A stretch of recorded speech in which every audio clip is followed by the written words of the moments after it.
Molly bag. This is Alicia's Molly bag. I just finished this today, so I had to get ready. I actually I wasn't dressed all day. I didn't do my hair, so now I just threw on some makeup and some clothes and my hair up like this because I was just so excited I had to show this. This is the first Molly bag that I have made. I actually made a YouTube tutorial to go along with it, so I'm going to edit that today and get that up on my YouTube channel as well because this is amazing. Amazing. It's a Shamballa bag. She's the Shamballa. She also makes like the Pandora bag. I've got a couple of those. I can't remember. I'm just amused with how wonderful this bag turned out. So yeah, I special ordered this camel colored vinyl for Alicia. She had a specific idea in mind that she wanted for it, so we went for the hunt and we found it, and we found it on sale, so I was super duper excited. So you can see it kind of actually has the same shape as a Pandora bag on the side, the bottom. It is a soft bag, it's not a stiff bag, so yeah, it stands up on its own perfectly fine, but it is a squishier bag. I put on the fancy bling bling hardware here. You lift up this, I mean, look how perfect that fits in there. I'm just so proud of myself. It's closed by magnetic snaps, and then inside. Now this bag usually only comes with the one zipper pocket, but Alicia requested to have 2 slip pockets on each side and 2 zipper pockets on each side, so I did that for her. But it's just amazing. I tried my hand for the first time at making my own piping.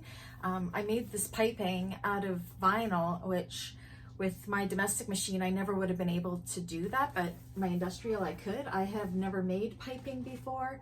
I was nervous about it, but I honestly think going forward, I'm going to always make my own because the vinyl piping just adds so much more class and sophistication to the bag that I'm just overjoyed with how Alicia's bag turned out. So yeah, I'll have to get this to her this week before I want to keep it for myself, because it actually kind of goes pretty good with my new top too, doesn't it? Hey Alicia, can I have your bag? Anyways, so yeah, it turned out really, really good. Hello everyone. Okay, so we are going to be starting the tutorial for the Molly bag by Shamballa Bags. It's my first time making this bag, so I figured we could learn as we go together. A new technique that I'm actually learning doing this is it calls for making vinyl piping. I did make one. It actually doesn't look too bad. I'll show you how we're going to make it. I'm not sure how well a domestic machine will handle this. I'm using some pretty sticky tape to hold everything in place, but definitely give it a go. If you can do it with clips and everything, that would be great. I can do it because I do have an industrial machine with my Titan TN 1541S, so it does a medium to heavy fabric, so it sews through pretty much everything. Anyways, I already made one of the pipings just to try it out and see, and I will show you. I think it turned out okay, so I will show you how we do the other one. So the pattern, I made this because I have, this is the only cording I have. It called for 1/4 inch cording, and I only had 3/8 of an inch cording. So I added 1/2 inch onto my piping strip of the vinyl. I don't know if it's too much. I may have to adjust my seam allowance, but I wanted it to, I'd rather have it a little bit too big rather than too small and struggle with it later. So what I'm going to do is I'm going to take I'm taking my 3/8 double-sided sticky tape. I just get this off of Amazon. It's really sticky, but it holds things in place. I took my piping and I marked, I don't know if you can see, a dashed line where the middle part of it is, and that's where we're going to stick the piping. So I'm going to take my tape and put it right down the middle on that line.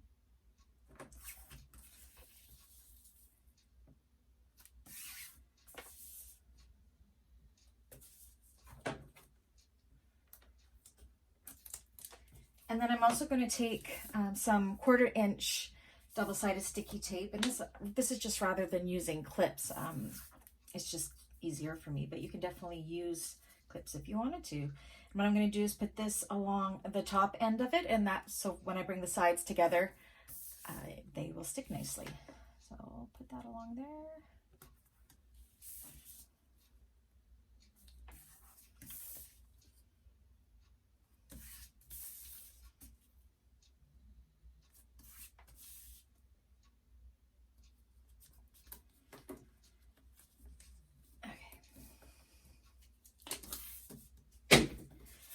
So for the middle tape, take off the second of the paper. And then what I'm doing is taking my cording and I'm just going to stick it right onto that tape without my hair in it. That would be good. Just to hold the cording in place. You probably don't need to use the sticky tape if you don't want to. It just makes my life easier. I prefer to use it. Stuck down good, and then peel the paper off of the 1/4 inch double-sided tape.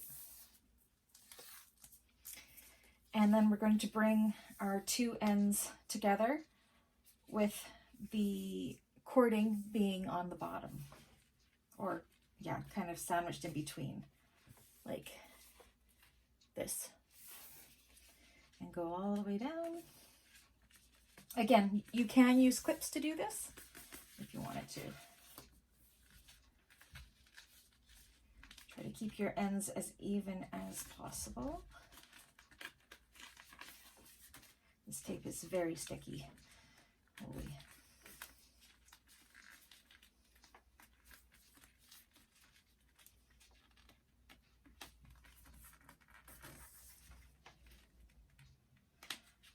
So I'm using a very thick vinyl. This is a marine vinyl from Fabricville.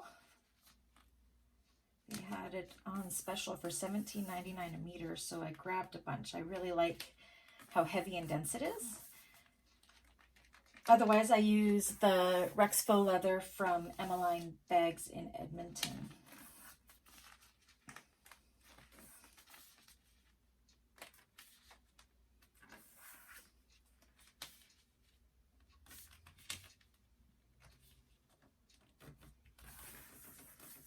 Alrighty, so that's what we have. It's folded and the cording is stuck in between.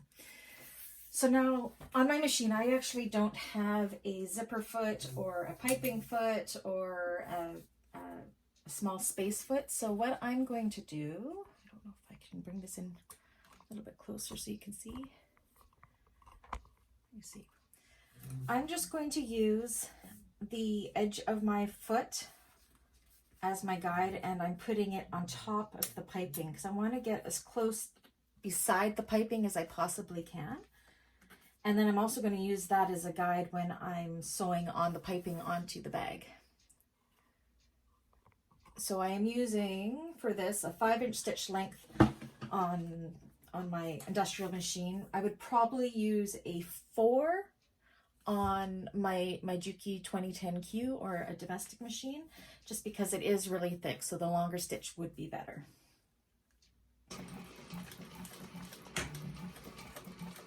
And just keep the walking foot.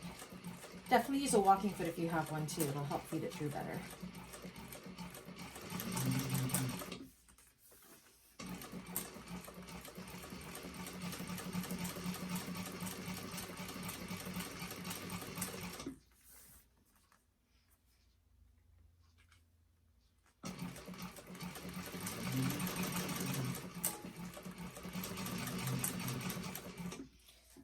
Off. Sometimes I use this washi tape to mark what my seam allowance is because I don't have a plate on here for that, but that was from the last project.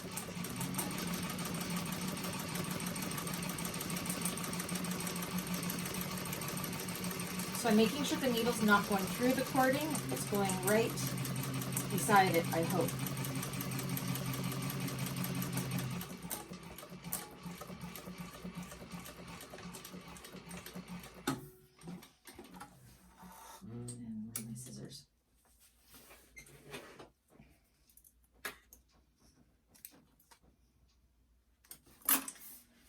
And there we go. I actually think it turned out pretty darn good.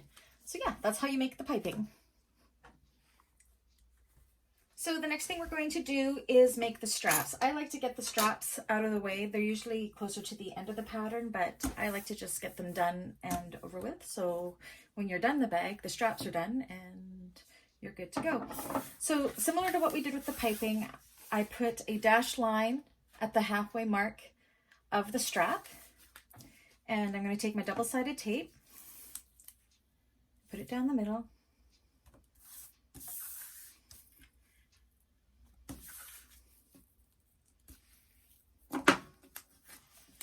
like that, and then we're going to bring each end into the middle to that dashed line.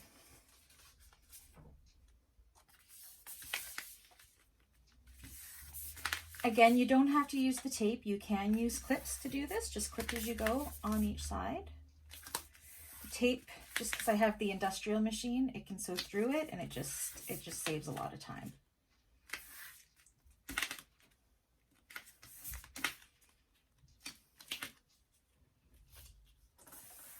So it's one side done, and then fold the other side into the middle. Try to leave just a little bit, like a 1/16 of an inch space in between the two, and that just makes it easier for when we're going to fold the ends together again. You'll see what we're going to do.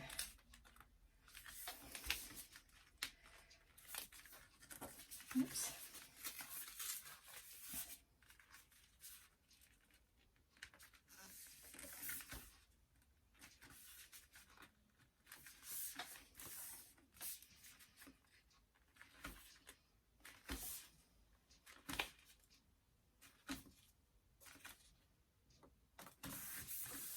Just like that.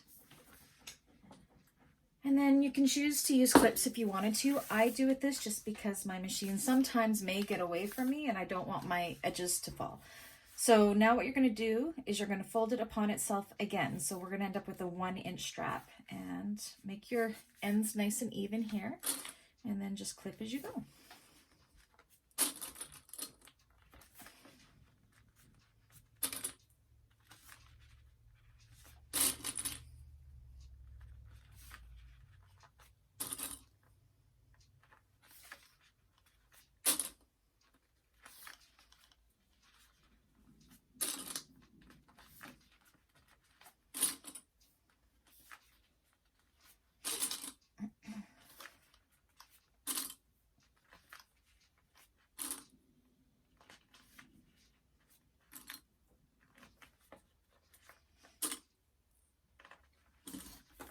So it looks like that. So now what I'm going to do, I'm going to use a number 4 stitch length, and first on the side where I have clipped, I'm going to do about 1/8 of an inch top stitch down one side, and then I'm going to turn it around and do 1/8 of an inch top stitch down the folded side. Again, if I was using a domestic machine, I would probably use a 3 for the top stitch.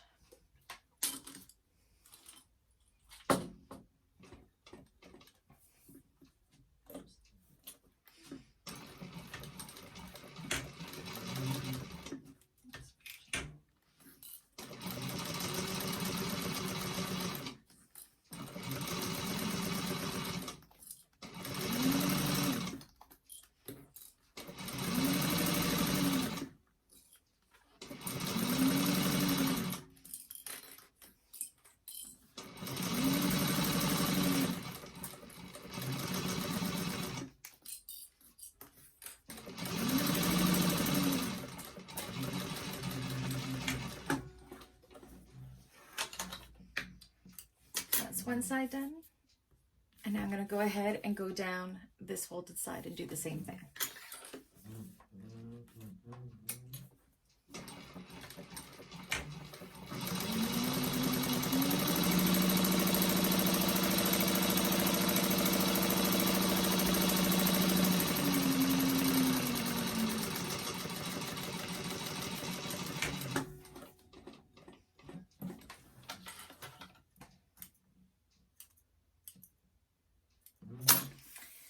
And there is our strap done. So I'm going to go ahead and do the other strap off camera, and then we'll come back for the next step. Oops. So now we're moving on to the strap connectors. So in the pattern, it calls for you just to cut this one long piece. We're going to end up cutting this into 4 pieces, I believe. So similar to how we did the straps and the piping, we're going to take the double-sided tape, put it down the middle on the dashed line. And the dashed line is not in the pattern. This is just how I mark the center, so I know where to fold it into, mainly because it is vinyl and I can't press it to make that center line. So this is similar to how we did the straps, except for we're only going to fold into the center. It'll still make a 1-inch piece, but we're going to be folding it in half and it'll hide those raw edges once we sew them together.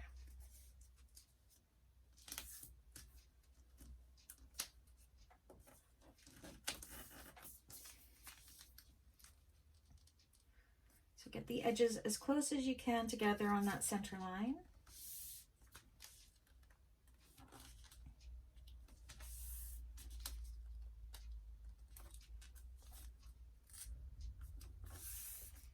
So it looks like that. And then what we're going to do is we're going to do 1/8 of an inch top stitch down each side. And I do all my top stitching at about a 4 1/2. A 4 to a 4 1/2.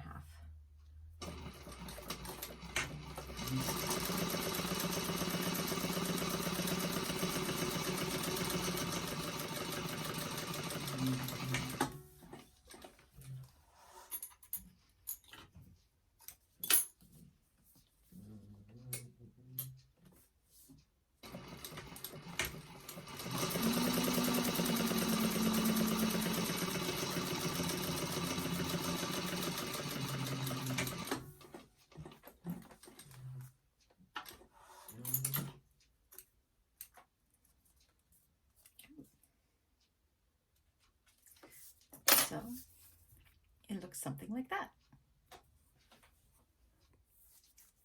So to get our strap connectors, you're going to need your 4 rectangular rings and then that long strip that we just sewed for the connectors. I had something kind of funky happen here.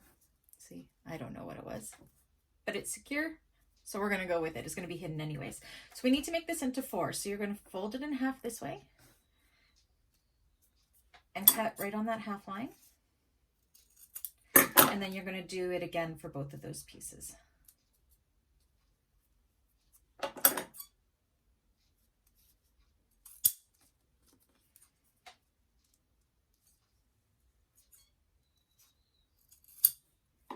So you should have 4 that are pretty close to the same size. So now what we're going to do with each of those is we're going to take them and put them into the connectors. So you want to make sure that this part where we had taped is going to be on the inside. We're going to be enclosing it like that, so it won't even be seen. So put it into your ring. And bring the ends together like that. And then we're just going to baste this here together.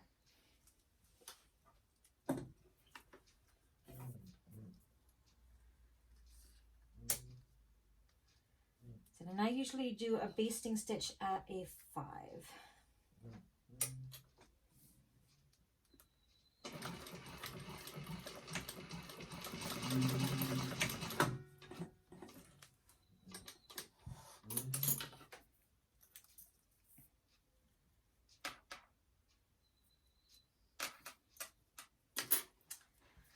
So it looks just like that. So I'm going to go ahead and do that with the other 3 and then I'll come back. So the next step is the flap. So one thing I do different than the pattern for the flap is I only cut out 1 in the shape and then I cut out another piece of vinyl that's a little bit bigger. This is so when I sew them together, then I can cut and they're exactly even rather than having to match them up or whatever, because every time we cut it, it is a little bit different. So what we need to do now is put on the male magnetic snap. You can tell if it's a male because it's got the little nubby there, whereas the female is like a little indent. So what we're going to do is take the one that is in the shape, and then the pattern piece, and line it up. And we want to mark where the magnetic snap is. I just do a little circle right at that cross point right there.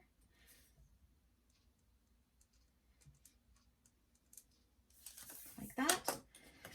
And then what I do with that is, this is the washer for the magnetic snap, and that little dot I just match with the little hole in the middle. And then draw the 2 lines where the snap is going to connect. While I have the washer, I also do that on a scrap piece of Peltex, just to give a little bit more reinforcement where the snap's going to be.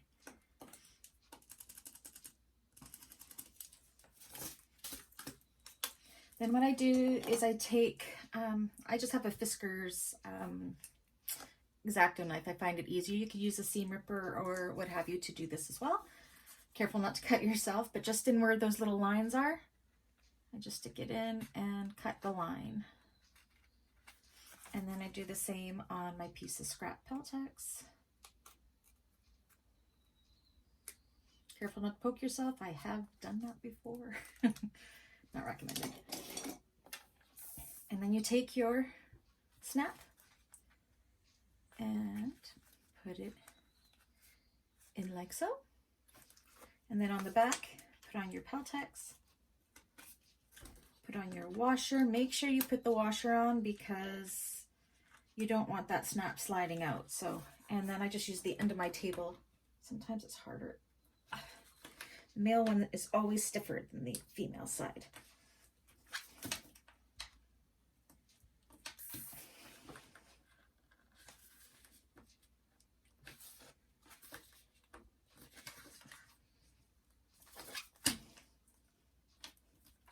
I sometimes take the mallet and I just kind of hammer those down nice and flat.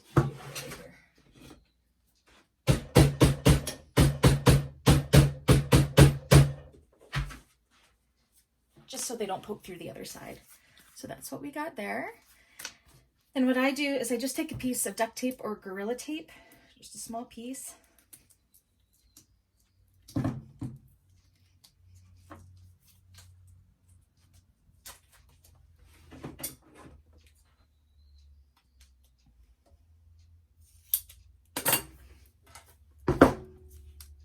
And I just put it over that. I don't know if it does anything. In my mind, it just helps secure that washer even more. So I always do it. Okay, so then what we're going to do, because we're using vinyl, we can leave these edges raw. They will not fray. If you were using a woven, you'd cut these 1/4 inch larger, sew the wrong sides together, and then you would turn them. It's really hard to turn vinyl and then get the crisp corners, so that's not how I'm doing it. So what we're going to do is we're going to take the big piece. We're going to end up putting them wrong sides together. I am going to get my double-sided tape. You can use glue, you can use whatever you like.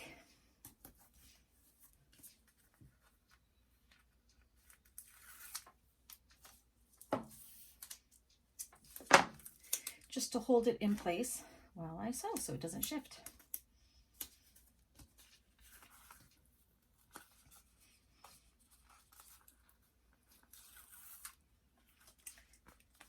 And then put them wrong sides together like this.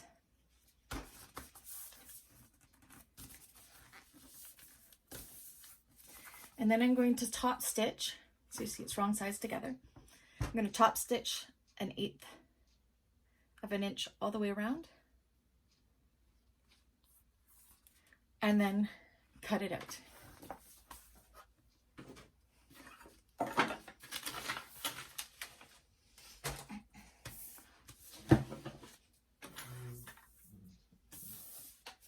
Again, top stitching with about a 4 to a 4.5 on an industrial and a 3 to a 3.5 on a domestic.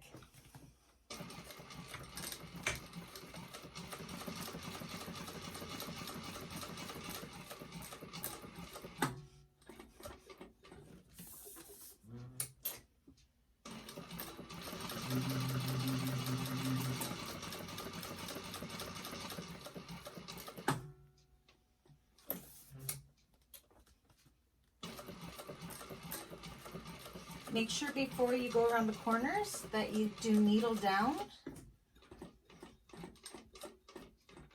so you have a crisp corner there with your top stitching. So I come to another corner, and before I turn, I make sure my needle is down, and I turn. And come to the corner. Make sure I have needle down. I went too far. Needle down, turn, and then go again.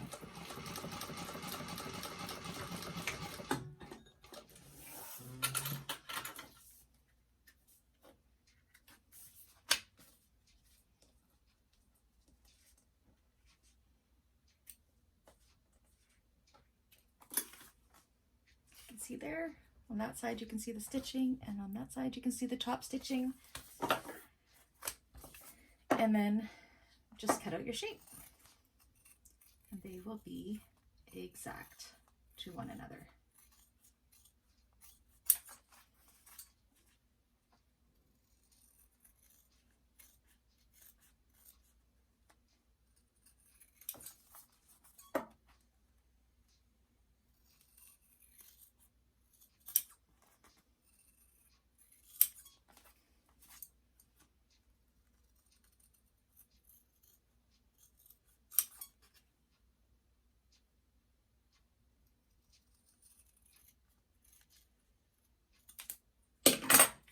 Just like that, and look how sharp that corner is. So this is the side that'll be the flap on the front, and then that will be where it connects to the bag there. So that's how you do the flap. Now we're on to assembling our front main panel. So you're going to have your top panel that looks like this. You're going to have two of the strap connectors that we made earlier, and also the flap piece. So the first thing you want to do is, I like to always try to make a habit of marking where my centers are. So just fold your fabric right sides together, and then just take your scissors and make a teeny tiny clip. You can mark it with a pen or what have you as well, but I just find clips, might be able to see better on this side, they don't go away where pen marks do. So I'm going to do that on the bottom as well, because I know we'll need it when we're putting the gusset on. So just make sure the clip is smaller than what your seam allowance is. My seam allowance for this is 1/4 inch, so I just want to make it like a little 1/8 of an inch. You also want to, actually I'm not going to do it on this panel, mainly because from when I did the pattern, I marked where the fold was with a little thing. So that is my center mark. And then we'll want to do the center mark on our flap as well. So we're going to have to center it to the top. So just on the top. Don't do this one on the bottom of this one, because that will show, but this little clip is going to be hidden, just a little one, it's going to be hidden in the seam allowance. Okay, so what we want to do, let's make sure I do this right. We want to put the flap on. Let me think. I gotta make sure I'm doing this right. Yes. So what we're doing is we are doing the back of the bag right now, because this is the flap. If this is the back, the flap is going to flap over like this onto the front of the bag. So currently, right now, this is the back panel. So I'm going to take my little snip there and my center snip there and match them up, and then clip it together.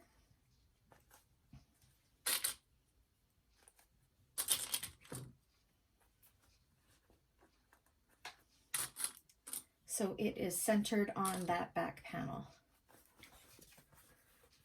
like that. And then what I'm going to do, the pattern doesn't call for you to baste it. I like to baste it in place just because I'm scared of things slipping. I mean, my industrial sometimes has a mind of its own, so I like to do it bit by bit. So I am going to baste that in place just with the 5 stitch length You could baste with the 4 on a domestic, just 1/8 of an inch because you don't want it to show, and we're going to do a 1/4 inch later, so 1/8 of an inch should be fine. And just baste it to your panel.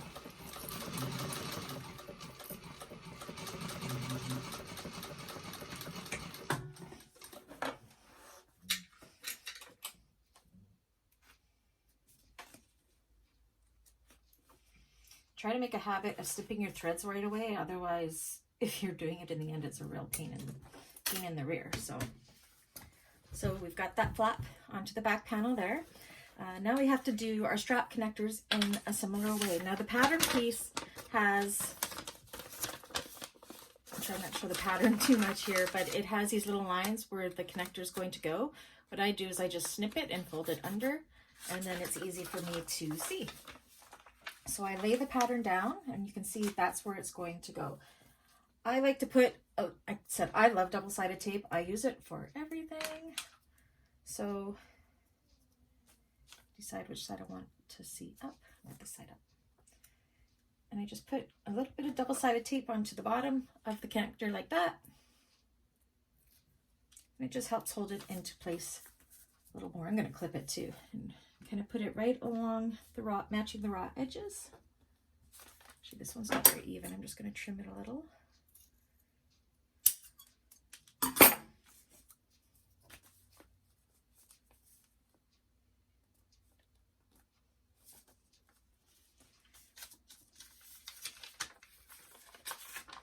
That's where it's going to go. And just add, make sure it's right up there.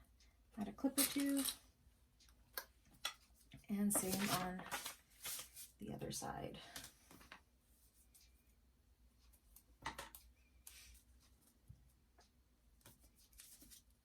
Again, the tape is not necessary. I just like it because it gives me a little more stability. Or it just tacks it into place better. I probably don't need to even use the clips, but less is more, I think. Or more always helps. Okay, so right along the raw edges, pull the pattern piece away, and that's where it's going to go. It's not quite up there. There we go. And then clip it, and then again, just like we did with this, we're going to baste it.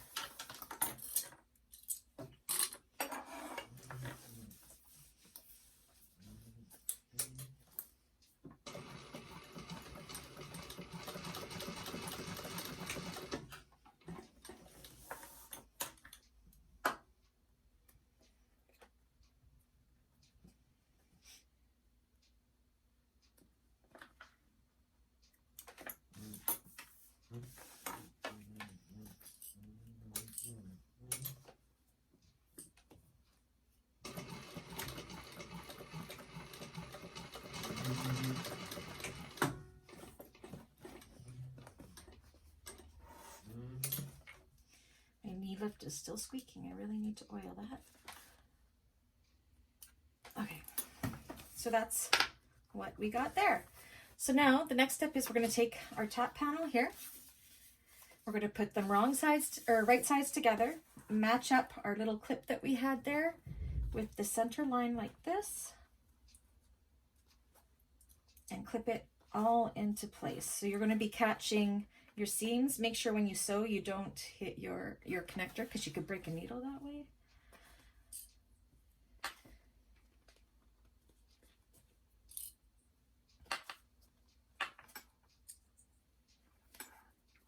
And there will be a little teeny tiny, I think you can see it there, overhang there. So that's okay.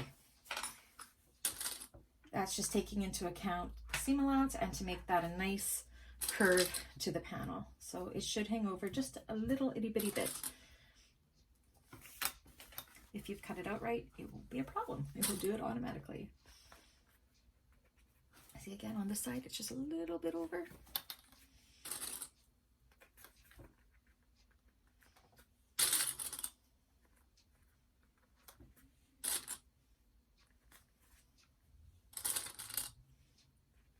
All right, and then I'm going to sew with my 1/4 inch seam allowance with a 3.5 stitch on my industrial. If you're using a domestic, I would use a 2.5 stitch. And I'm really lucky with this one because I know the edge of my foot is 1/4 inch, so I don't have to, it gives me a good marker. I don't have to mark it where my seam allowance is, or guess. Get you a back stitch. Now when I come to the connectors, I like to just do a little back stitch where they start and stop, just to give a little extra stability. Same with the flap, back stitch, just when you get to the ends of them. Oh, that whole table shaking. Back stitch. There's my connector. Make sure your rectangular ring is out of the way. Back stitch. Make sure everything stays lined up. Back stitch. And then to the end.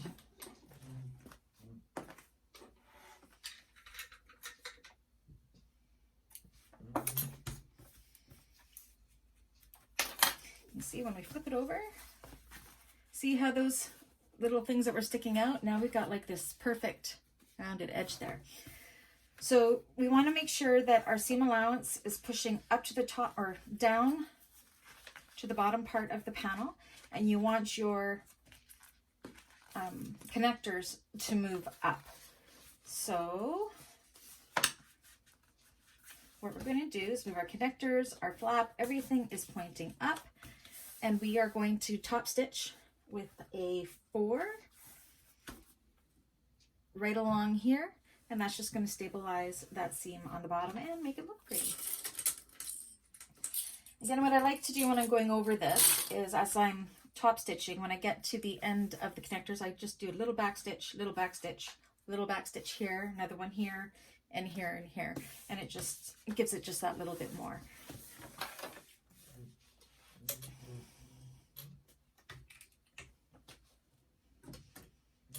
So top stitch with an 1/8 of an inch.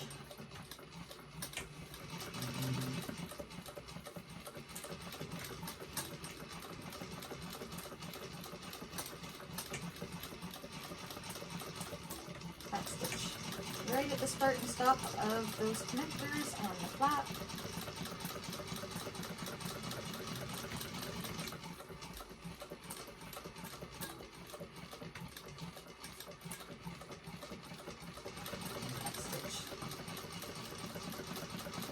Feel free to go nice and slow with your top stitching. It's very decorative. It does serve a purpose as well, but it can make or break a bag if you've got bad top stitching.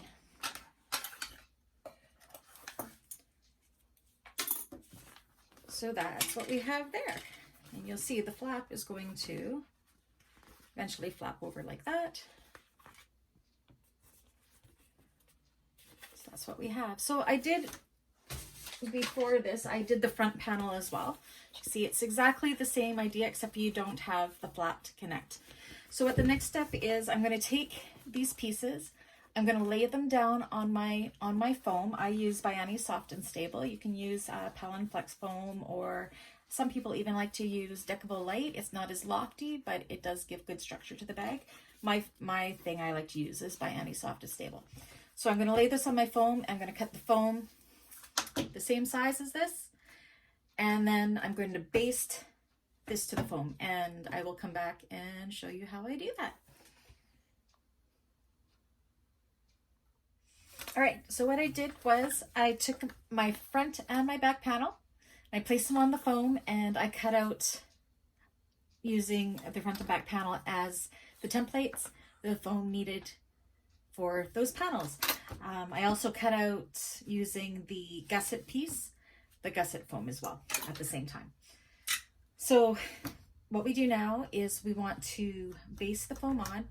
You could use a fusible if you wanted foam. I prefer to use the sew-in just because I find that the fusible, if it doesn't fuse properly, you get wrinkles when you birth the bag and turn it right side out. So Bayani Soft and Stable is awesome. It's about 1/4 inch thick, and it just gives this wonderful loftiness to the bag and lots of stability and structure. So I thought I would just show you how I baste it the fabric to the foam. I know a lot of people already know how to do that, but just in case you don't. So all I do is pin it all around like I have here, and then with about 1/8 of an inch, I just seam allowance. I baste it using a 5 stitch length. If I was on my Juki domestic, I would use a 4. So I'm going to do that now. It's just very important to keep the base stitch inside the seam allowance because you don't want them to be seamed once the bag is complete. So because this one calls for a 1/4 inch seam allowance, an 1/8 of an inch will be just fine. Again, before you turn your corners, make sure you put needle down, and then you can turn it and you won't lose any of those stitches. Also make sure you pull your flap out of the way on the back piece.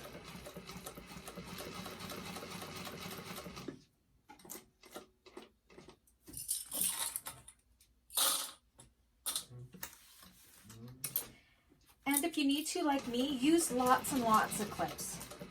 I like to make sure everything is staying where it's supposed to. The clips definitely help. These are just, they're Wonder Clips, but they're not the brand Wonder Clips. They're just kind of an off brand that I found on Amazon. I find I lose so many of them, or they break or what have you, that I don't want to spend a lot of money on the expensive ones. So I just get, I think it was like 100 for like, I want to say like $12 or something on Amazon. I'm not sure. But they're the best sewing tool for bag making. Definitely get them.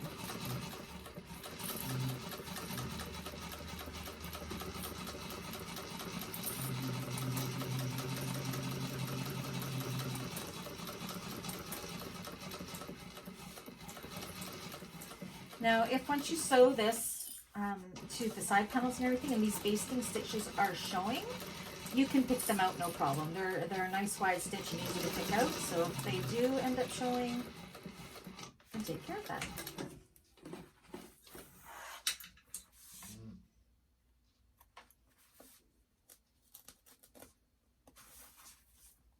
Cut your strings.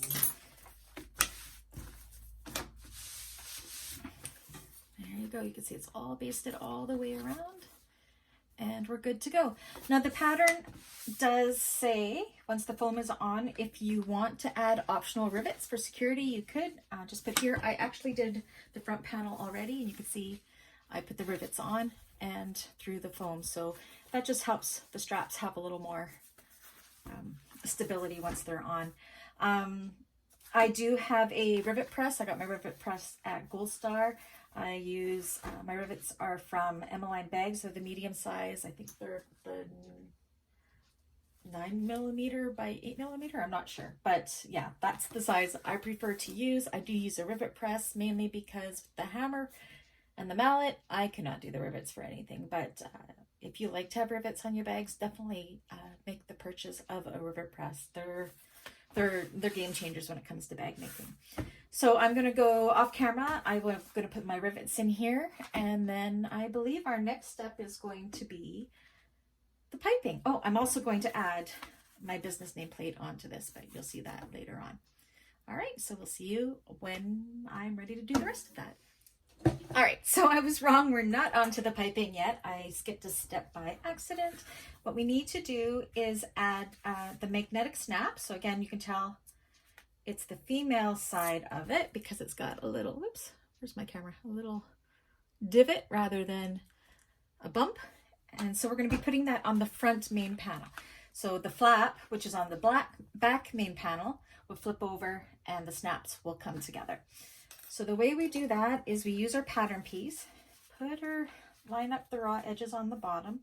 Now it will come up a little bit higher here, and that's only because we've already lost a 1/4 inch to this panel because we sewed on the top part. So just line it up around the bottom, and where that circle area is there on the pattern piece, make a little mark. Now because this is the front of the fabric, be very careful what kind of pen you use. This is I'm not sure what this is.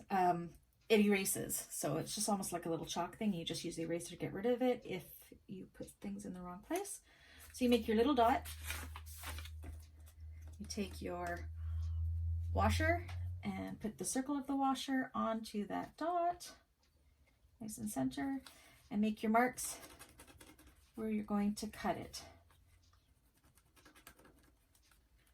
And also, again, Peltex, just a scrap piece to give it a little more stability. Oops, my pen's not working. Because snaps will get used. Oh, well, my pen fell apart, but that's okay.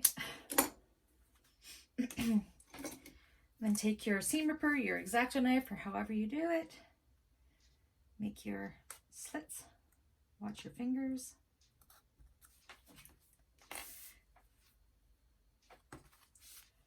Okay, nice and center. I just want to make sure it looks right.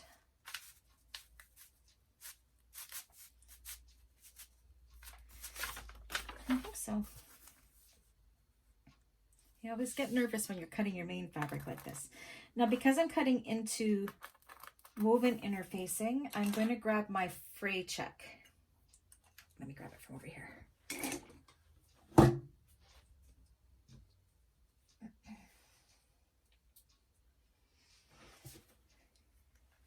Not that it'll fray, but just in case, it doesn't hurt to put some on. Oh, this one's a brand new one.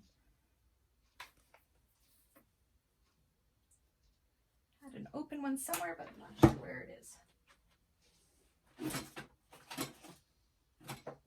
Oh, there it is.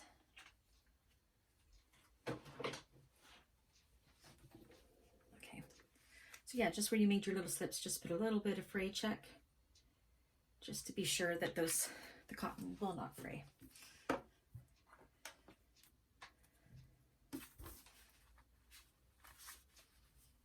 Insert it in.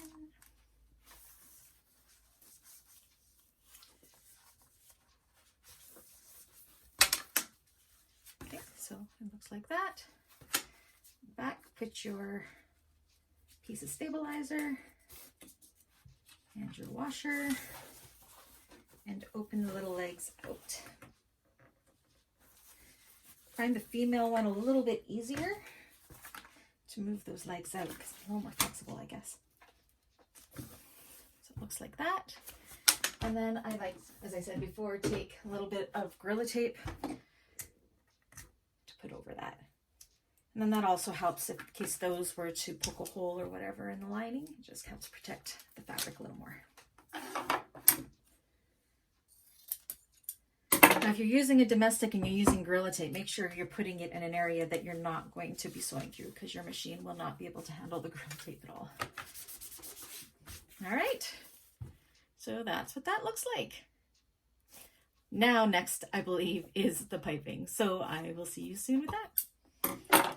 So now it's time for the piping. I went ahead and I did the front panel of the piping, and I am actually very pleased with it. I've never done vinyl piping before or made my own this way, and I think it's just going to look amazing. So one thing I did was I went with the piping that I had made. I had a 1/2 inch here, and I trimmed it to approximately a 1/4 inch for the 1/4 inch seam allowance. So I did that ahead of time as well. So I will show you how I put it on. So the piping is going to start 1 1/4 inches from this top edge. So I just measure, best way I can do this, 1 1/4. Then I take my scissors and I just do a tiny snip, so I know where it is within the seam allowance. You can use a marking pen or what have you as well. I just prefer to just make a snip because then it does not go away and it's easier for me to see. And that's what I did there. I just did little, I don't know if you can even see that right there, a little teeny tiny snip. So I have extra hanging out here. Let's cut some of this off. You can see the cording I used was quite thick. So this is going to start at that 1 1/4 thing, but right where it starts, you kind of want to have it turn out slightly. That way, as you can see in this one, it's turned out just slightly. So when I go into my seam allowance, when I turn the sides in, you can see how it's just going to make that piping kind of disappear into the seam allowance, which is what we want. So just turn it out slightly. You're going to use a ton of pins. So right at that clip, I like to put it like this and put a clip right there to hold it. And then you just kind of turn the piping a little bit to start matching it along the raw edge. A little bit awkward at first, but that's okay. And just start pinning.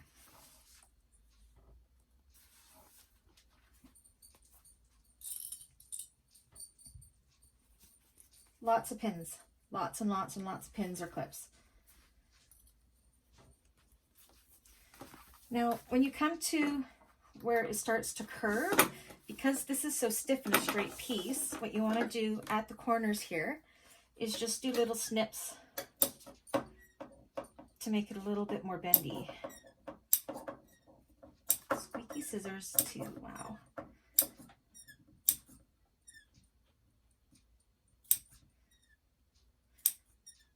Just about a 1/4 inch apart or so.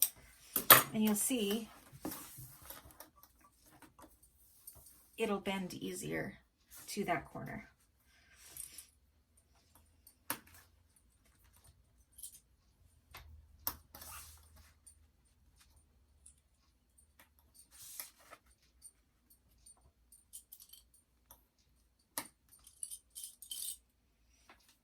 No, I forgot to put my rivets in. I still have to do that. See how it just helps it mold to the shape better. That's right, I just gotta hope that I made this long enough. Yeah, good.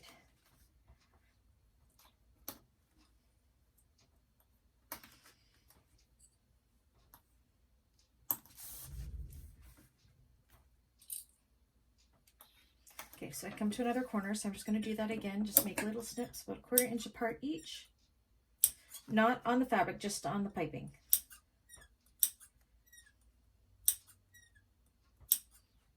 So you don't have to use the vinyl piping, you could, or make your own. You could just use the stuff you can buy in the store. That's not a problem either. It just will be cotton rather than the vinyl.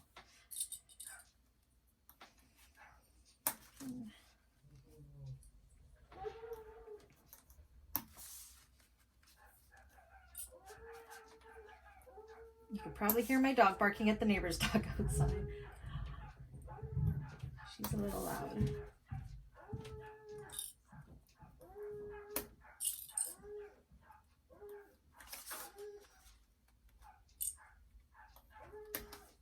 I actually kind of like the vinyl piping instead of the cloth because you don't it doesn't flip up or anything. It's kind of nice. But I'm not sure how a domestic machine would handle this. My industrial will not have an issue at all.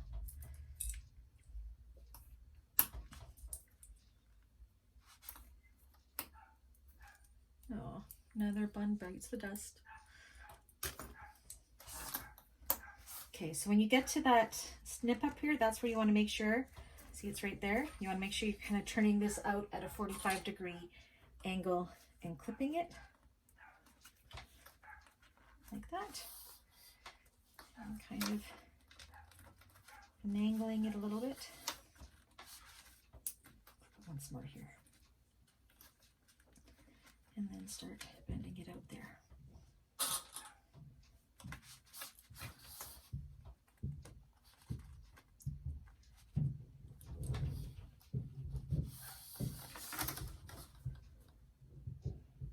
Just like that. I should have made these a little longer. It makes it a little easier to do that. So that's what we got. So what we're going to do is we're going to start up here, 1/4 inch, come over where we have it kind of outside of the seam allowance. Going to backstitch there, and then we're just going to follow this line that we created when we made the piping, because you want to be as close to the piping as you can. So for mine, I'm going to put the end of my presser foot right along the cording.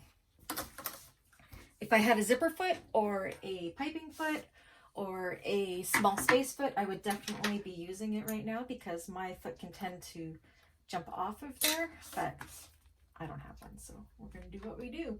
And I'm stitching it on with a stitch length of 4. I would use a stitch length of 3 on my domestic just because this is such thick. So you can see I'm going to start just above this, kind of pulling it out of the way.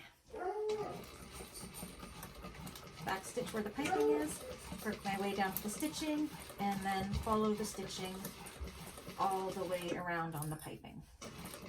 Go nice and slow, make sure everything stays in place. If you need to use a stiletto to hold it, you can. It's not too bad with the vinyl. With the cloth, these ends tend to fold up, and I find if you have a stiletto to hold it down, it helps a lot, but I'm not going to need it with this.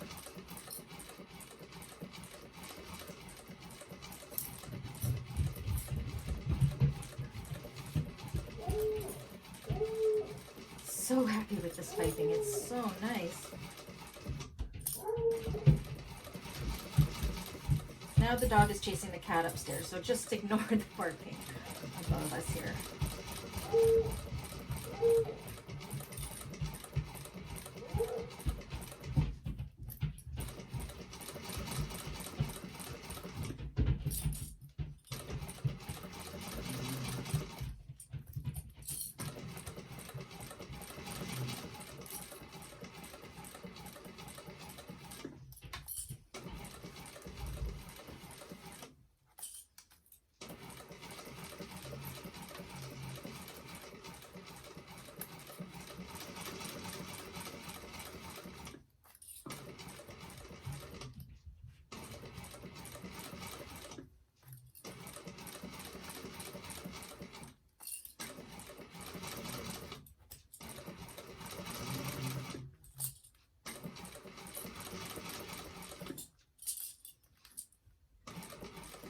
So you come to the end where that 1 1/4 inches, and you want to make sure the piping's kind of going off of the edge.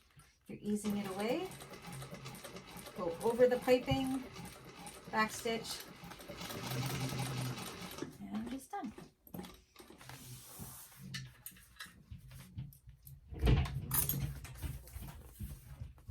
Good. Look how nice that looks. So you can see when this is sewed to the side, that's what the front panel is going to look like. It's going to be, or back panel is going to be amazing. All right, I'm going to go put my rivets in here so these stop flopping, and then we will come back. So now our next step is putting the gusset onto the bag. Just going to double check to make sure I'm right. Yes.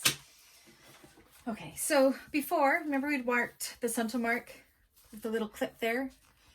I guess I can put it into the, like this as well, so I see it better. So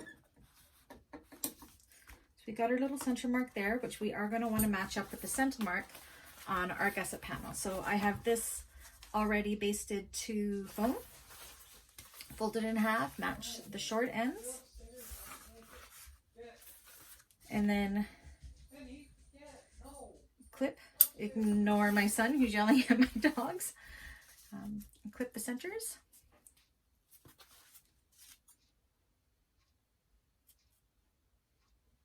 Like that. Or you could use a marking pen or what have you. I wouldn't use pins because with this being vinyl, it would show the holes. So you want this to be right side up. This is going to be right side down, so the right sides together. We're going to match up those center points, and you're going to clip, clip, clip, clip.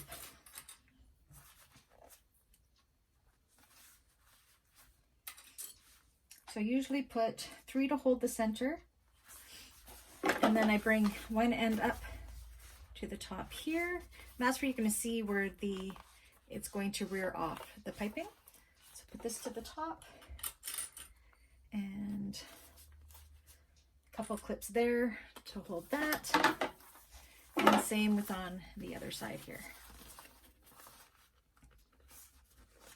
Don't clip away the excess piping yet. We will do that later. We just want to keep it there for now.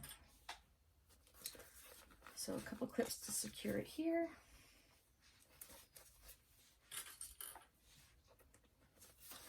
Okay, and then we're going to clip it around. When we come to the corners, we may have to clip a little bit, and we're going to want to ease around the corners to make sure that the fabric is evenly distributed.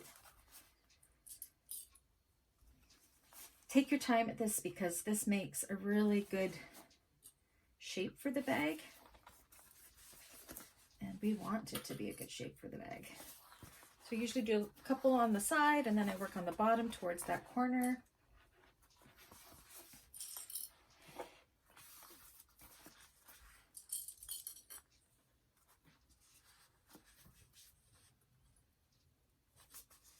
And see how it doesn't really want to go in there? So I'm just going to take and do little like 1/8 of an inch clips in there. You don't want to go too high up.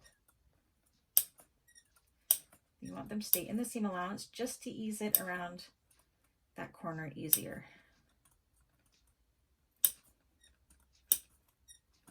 And then it should be able to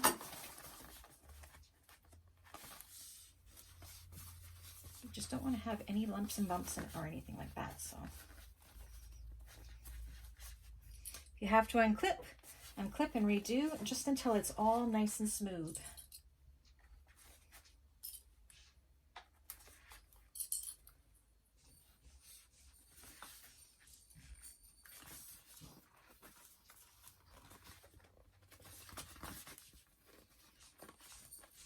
But if you get a little ripple, it's not like it's the end of the world or anything either.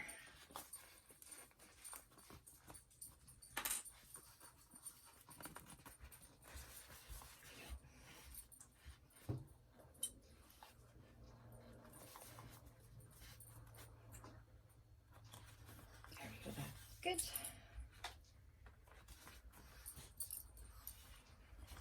Like, don't skimp on the clips. Look how many I'm using, especially around those corners, because they can be not fun.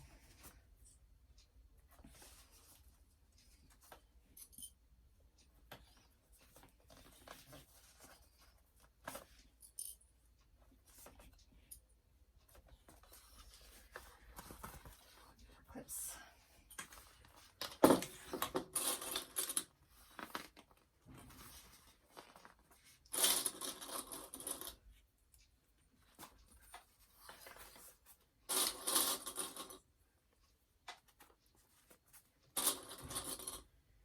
I'm at the corner, so just on that gusset panel, I'm going to put a few little clips just to help ease the fabric around that corner. You could do the clips beforehand, but sometimes I find you don't even need them. This one, it is not need to.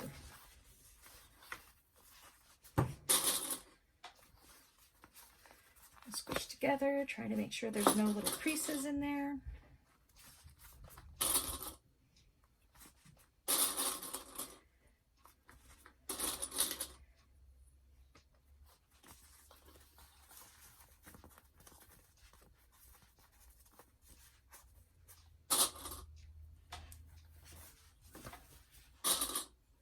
See there, I got some extra there, so I gotta take some clips off and try to massage it around better.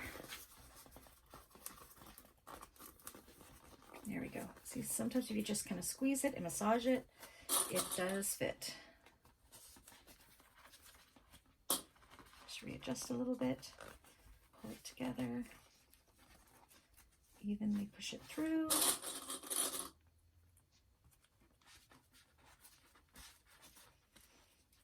course, I'm starting with the front of the bag, which might be better to start with the back because it wouldn't be as noticeable if you had any puckers, but honestly, if there's one or two, you're probably going to be the only one that's going to notice it. Not the end of the world. Come on. There we go.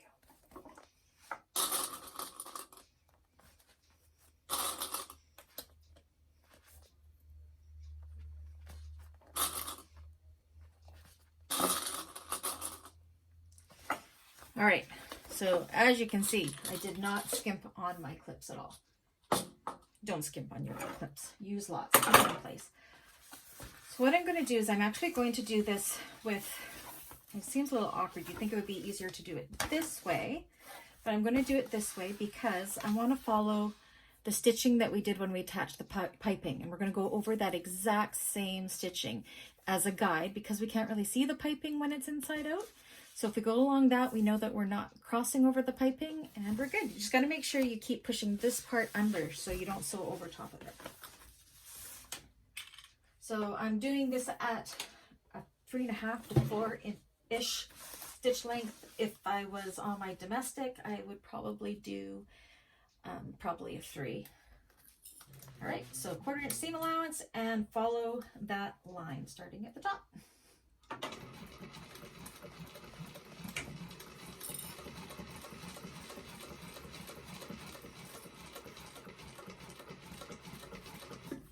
Go nice and slow. Feel what you're doing. Sometimes it helps to put a hand on the inside here so you can kind of guide that gusset, and you can kind of feel where the piping is.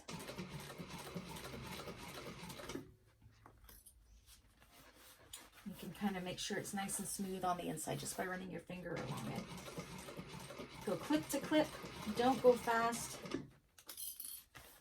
This piping can be a pain, but it is so gorgeous. Understand, make sure your needle is down if you have to adjust it all.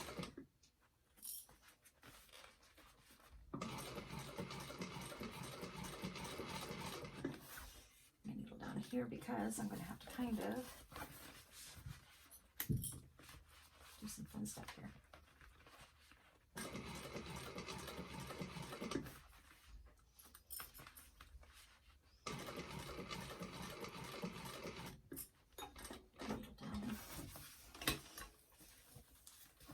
Some adjustments.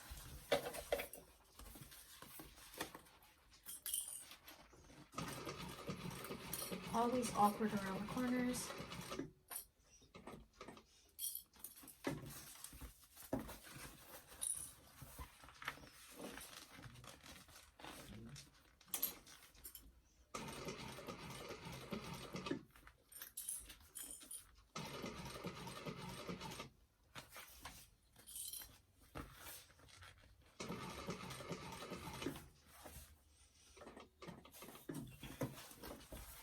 Breathe. Now I'm on a straight stretch again. Might be a little pucker there, but that's okay.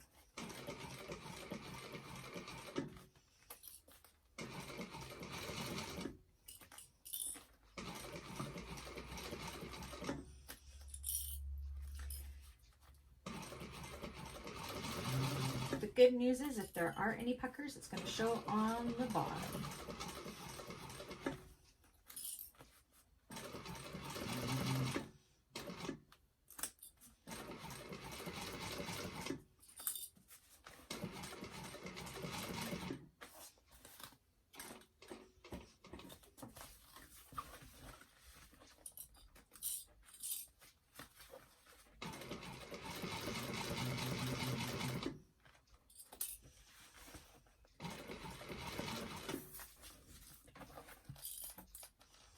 Honestly, once you get the other side, and this will stay up, it's a lot easier too.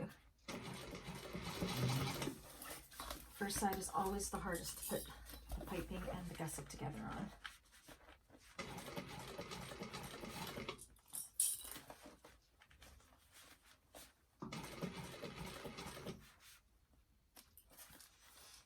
Corner slow.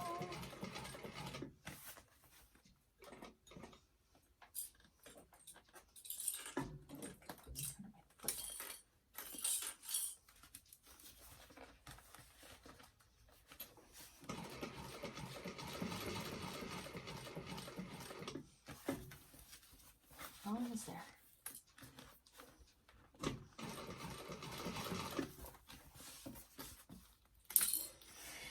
Whew. Past the corner on the straight stretch.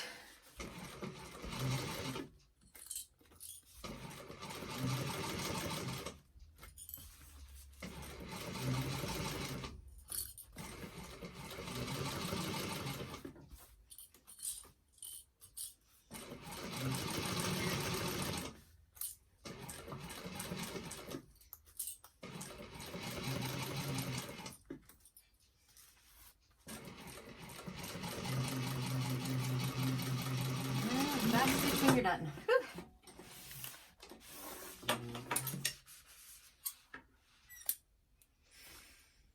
And then the moment of truth, we're going to just kind of flip it out and see how we did. Get a preview.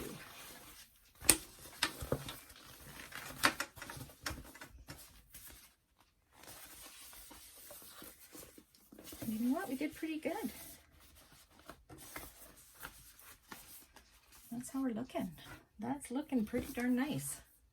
I am pretty happy with that, actually. Look at that. It's so pretty. So we do have a couple puckers there, but do you know what? It's nothing I'm going to worry about. I think it still looks awesome, and that's on the bottom of the bag, so it doesn't really matter. I like it.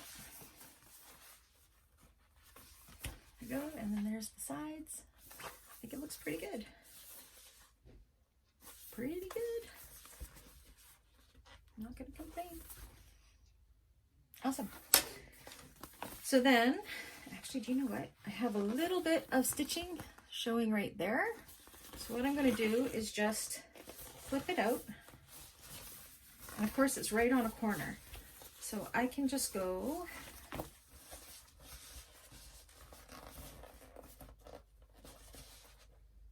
you know what, it's not showing that much. I'm gonna leave it. If I really wanted to, I could pick out that, but I think it's okay. It kind of is hidden in the crease. I don't think anybody's going to see it. So I think I'm just gonna leave it. It looks good.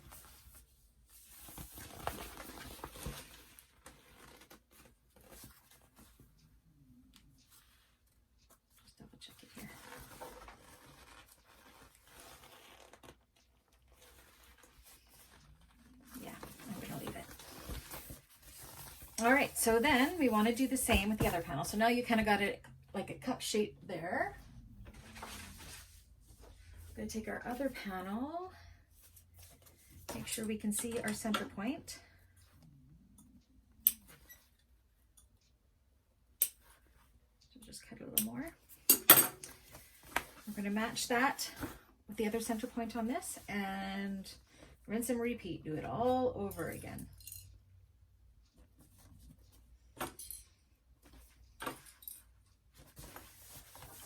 Match the tops.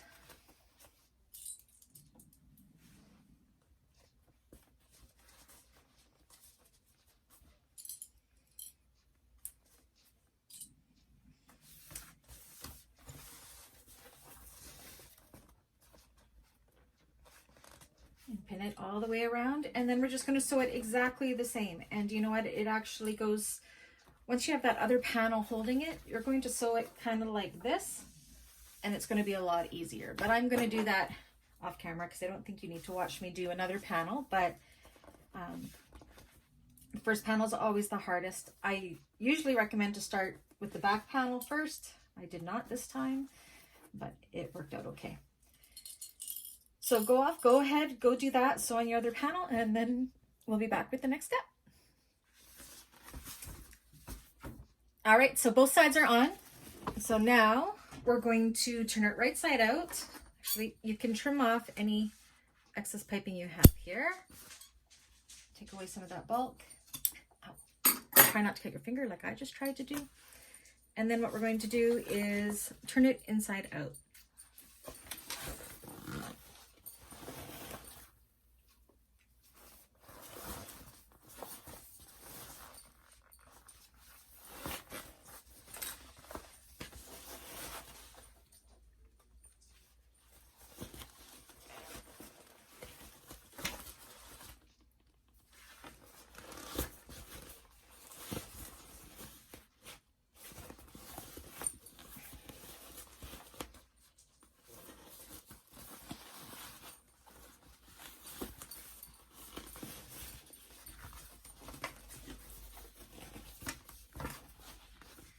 I'm quite happy with that.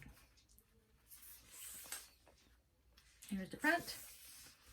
There's the back. As I said, there's still little puckers, but do you know what? That's fine. It adds character to the bag, and I think we're good.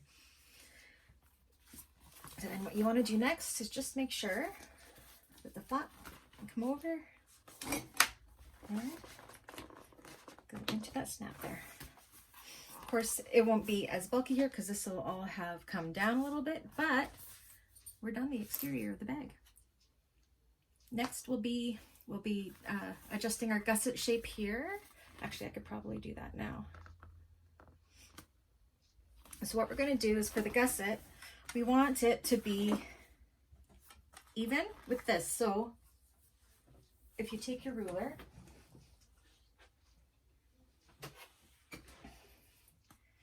and put it along this part here in a straight line, and then we're just going to cut off that part right there on both sides. I'm going to go do that right now. So I went and I just evened out those top parts there so they're nice and even, and you can see that gives the shape that we need right here.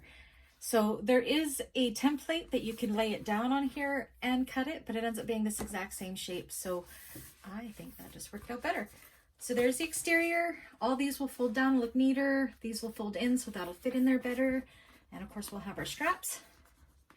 And our piping looks amazing. And I said, I thought I could see some stitches there, but you know what? You can't really. I said, there's a little bit of puckering, but it's even on both sides, so that's fantastic. It looks good.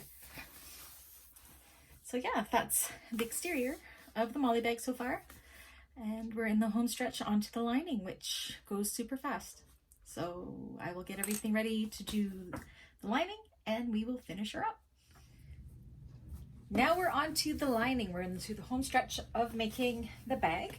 So your two lining panels for the inside, what we're going to do is take the inside lining piece and then our accent piece, which I chose to be vinyl, the same as the exterior of the bag. And what you do is you are going to clip it to the top the same way that we did with the exterior panels. You want it to lay over just a smidgen on the corner to make that curve nice. Clip them together.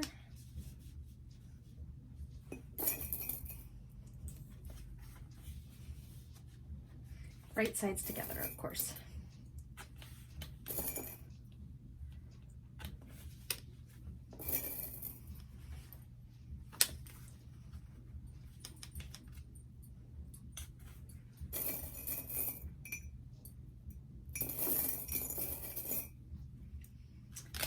And then stitch across that seam with the 1/4 inch seam allowance.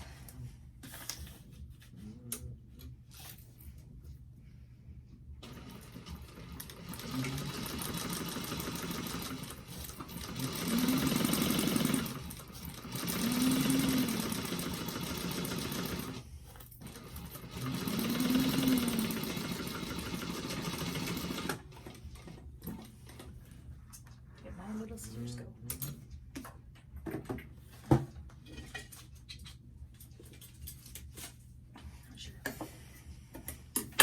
Then you're going to press this open so the seam is going towards the bottom lining panel. And you don't want to iron it if you've used vinyl because it'll make it melt. And then you're going to top stitch along the top here. Again, I use a 4 to a 4.5 stitch length on my industrial for my top stitching, or a 3 to a 3.5 on a domestic machine.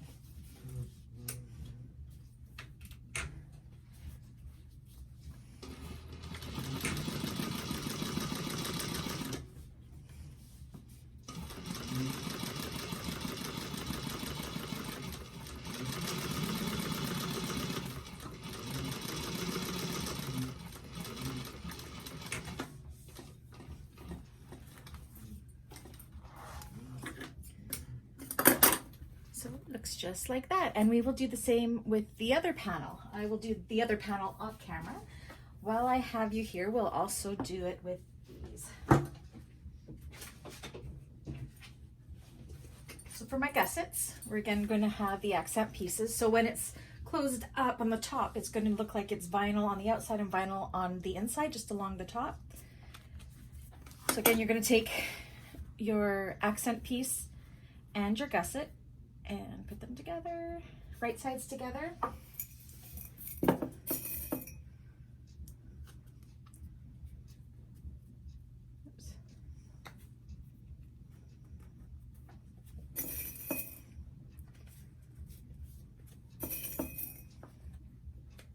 on both ends.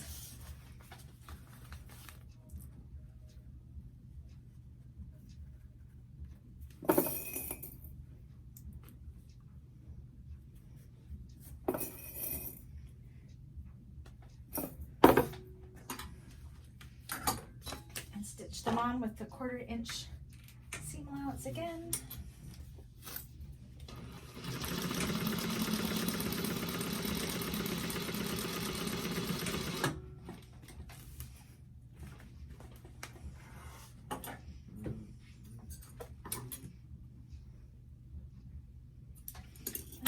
And similar to the main pieces is you're going to push, if you aren't using vinyl, you can definitely use an iron, but you're going to finger press the seam towards the bottom of the gusset and top stitch that.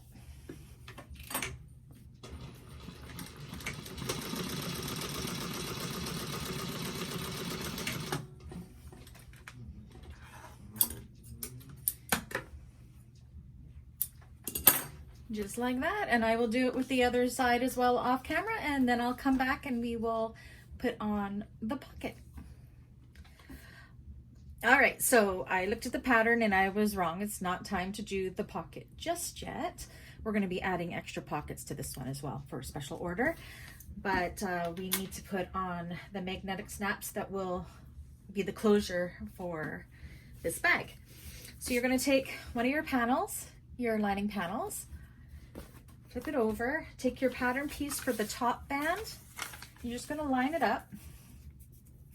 And what I like to do is where it is, I put a hole right in the very middle, and that's where I'm going to put my mark for my magnetic snap placement. So you just line this up,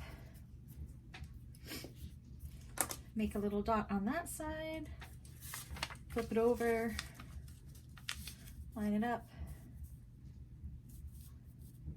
And you want them to be pretty accurate because they're going to have to match up with the ones on the other side. And put a dot. Just like we did before. Now you're going to take your washer, draw the little lines here where the legs of the magnetic snap will go. And on the other side, it's important that on each side of the bag, on this one I'm doing the female snaps, and then on the other side I'll do the male side.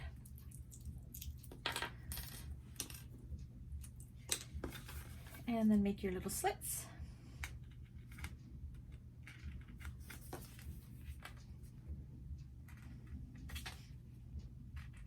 And this time I'm not worrying about the fray check because I've put these into vinyl and vinyl does not fray.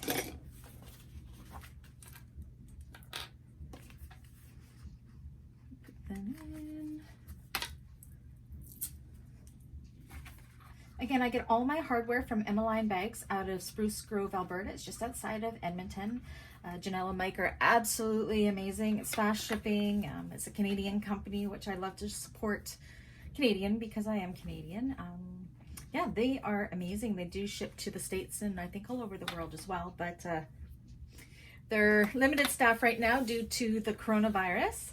So Janelle and Mike are filling online orders themselves, but they're doing an amazing job. I had to give them a shout out because I think they are amazing and I am very loyal to them and will always get my hardware from them.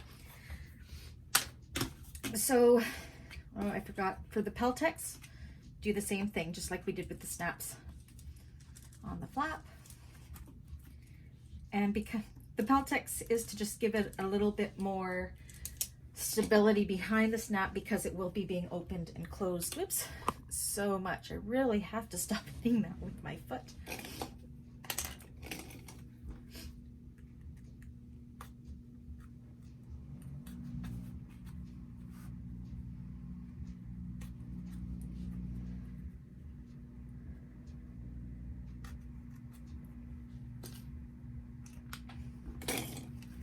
And then just put them on the back sides of the snaps. Like that.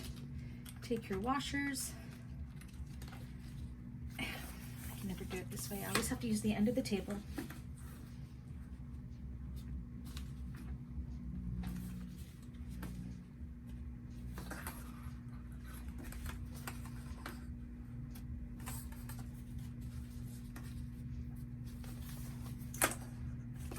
know what? I forgot.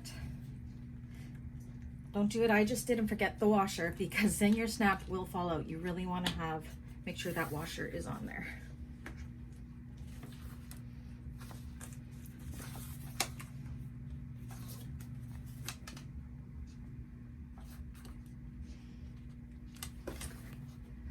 Like that. And then I like to take the Gorilla Tape to put over top of them, just to make it so the legs of the snaps don't poke through the fabric, and I think it gives it just that little bit more reassurance that they won't come loose and fall off.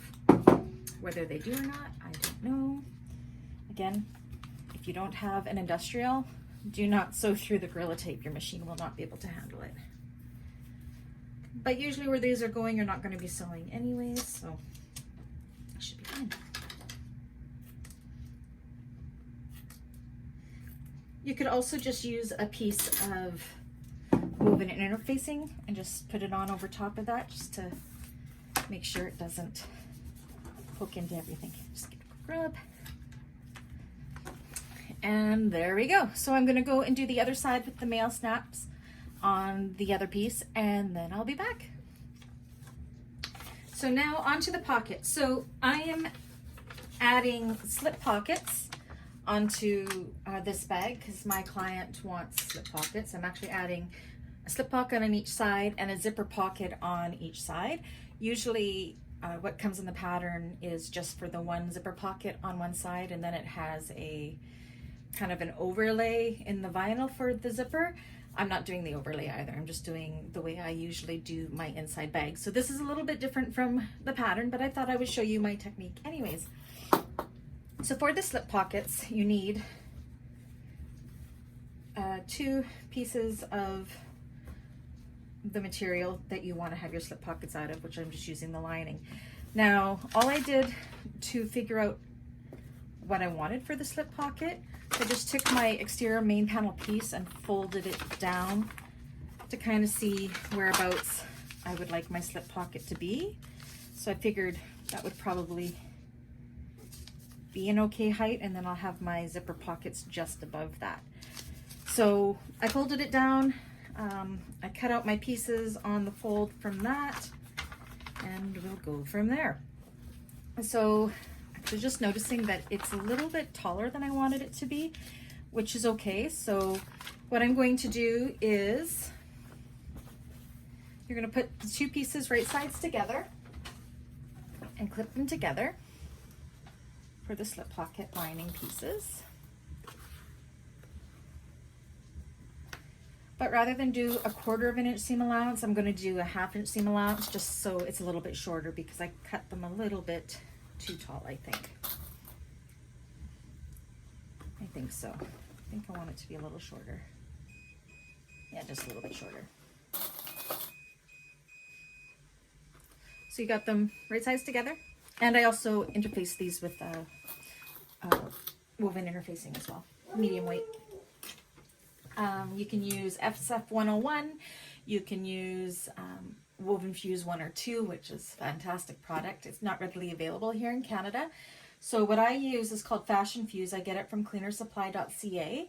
It's actually very reasonably priced. Unfortunately, they're sold out online right now, which makes me really sad, because I might have to spend a little more money to get one of the other 2. But yeah, just any kind of medium woven interfacing for the lining pieces.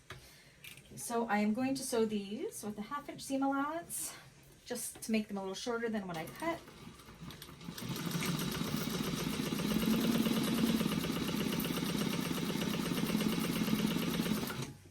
Oops, try not to sew over your clips.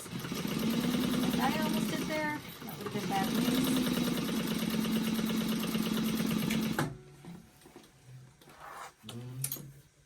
Just like that, and I'm just going to go and I'm going to sew the other one, and we're going to press it open and around like that. Actually, I'll go press it right now.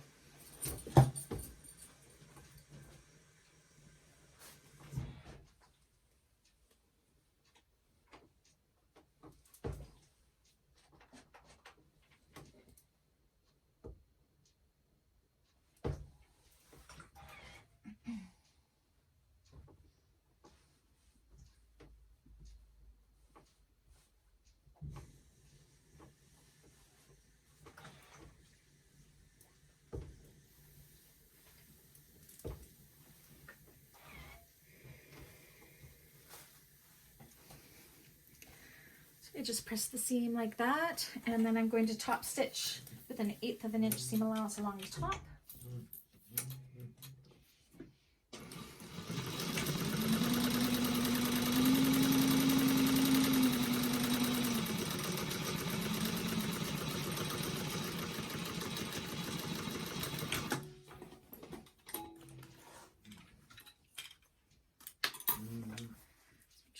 Right. I just noticed I'm a little bit uneven here. I cut one uneven, so I'm just going to trim that up a minute. Up a little bit.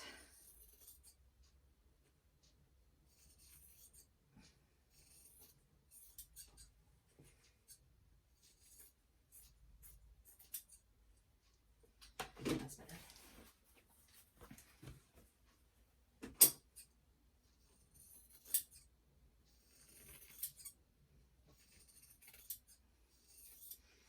Okay.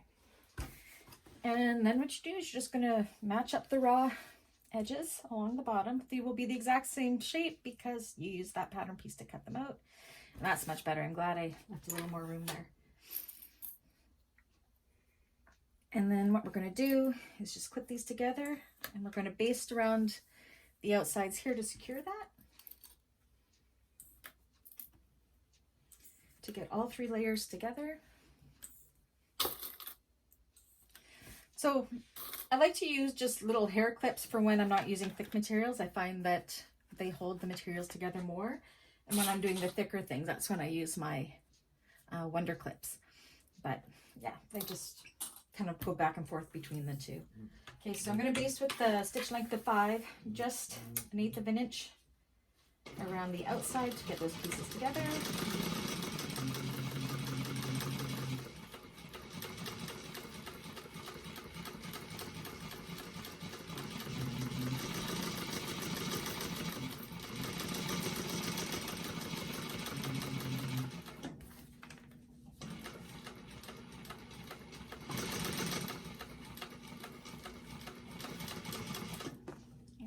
Up a bit there, that's okay.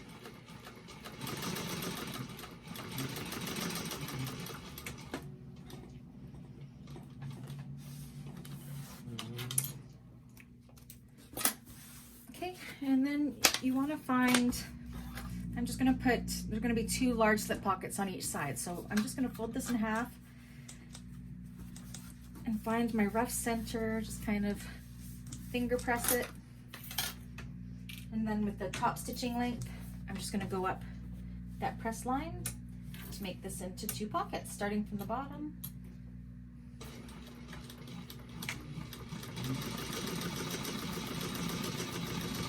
Follow the crease line, and then when I get to the, to the top, just because I don't want that stitching to come out as things are being put in and out, I like to put my needle down, turn it around, and then sew right back down that same, just to give it a little bit more security for the 2 pockets.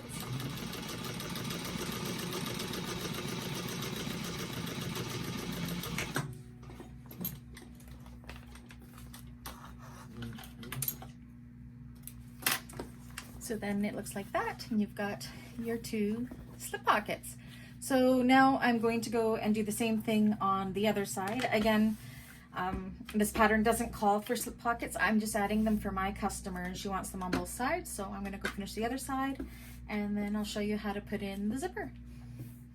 Okay, so now it's time to do the zipper pocket. Again, in this bag, I am doing 2 zipper pockets because my client wants 2, but the pattern only calls for 1, and I'm doing it a little bit different than how the pattern calls. I'm going to just do it the way that I like to do it.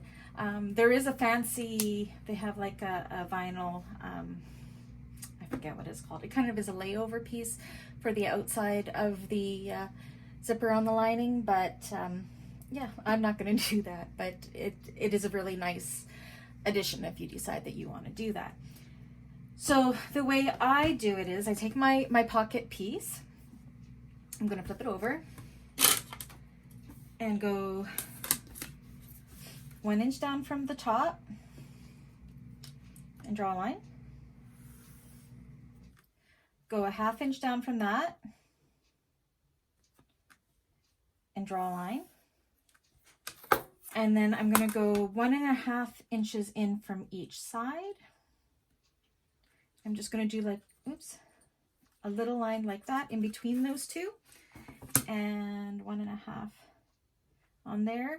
You can choose whatever size you want it to be. This is just how I'm centering it, is I'm going in the same amount on the inside. I know I want it to be, you don't want it to be the same length as the panel in the bag, but this is just a really easy way to get the center of the pocket piece. So from these little lines here, you want to go, I'm going to go 1/4 inch on this. You could go 1/2 inch, it's up to you, but I'm going to go 1/4. And on this side 1/4.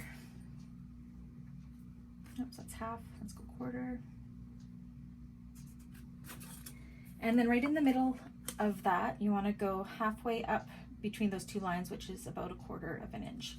And just draw a line from those second lines that you did all the way across like that. And what we're doing is we're just laying out where we're going to have our zipper. So from the one line where that middle line goes, you're going to just draw little V's like this up to the corners. So it looks something like that. And then you take your lining panel, and the pattern calls for you to place this 1 inch down from there. Oops, yeah, from the top panel.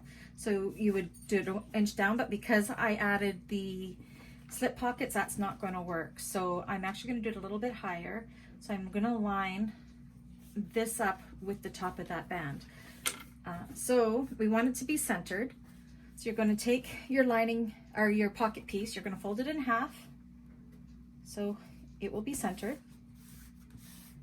And then we already have our center line here. If you put the slip pocket in, that's going to guide where we want it to go. If you don't have that, then just fold it in half and make that crease so you know where the center of the bag is. So I'm going to line the top of this up with the top of where the band meets, right on that halfway mark line there, and then open it up, and that should be pretty darn close to being centered. And then I'm going to take some pins and pin it on to hold it. Now don't put any pins in the vinyl, make sure it's just going into the fabric, because you don't want holes in your vinyl. Oops, move this up a little bit.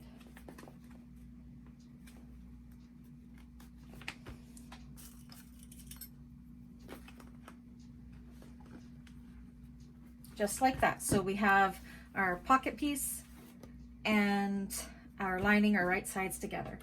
So now what we're going to do is we are going to sew right along these lines here. So you're going to go along the top, down where the second line was right here at the 1.5 mark, all the way down, and then back up that mark. I'm using a 3.5 inch stitch length on my industrial. I would use about 2.5 on a domestic machine.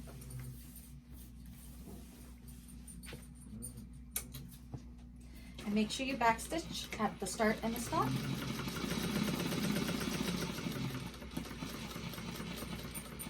When you get to the corner, make sure you put needle down before you lift your presser foot and turn. Same with right here. Needles down, turn. Don't sew over any pins under the needle.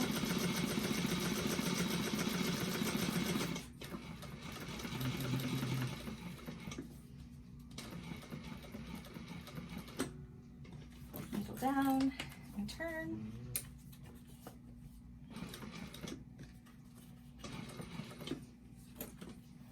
Turn. And then finish it off. Backstitch. Where'd my little scissors go?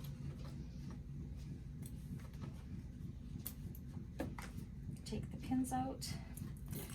I'm using a light thread, so it's hard to see. Let me show you what that looks like. Oh, I hope you can see that. So yeah, so you're going after the V's with your stitches there.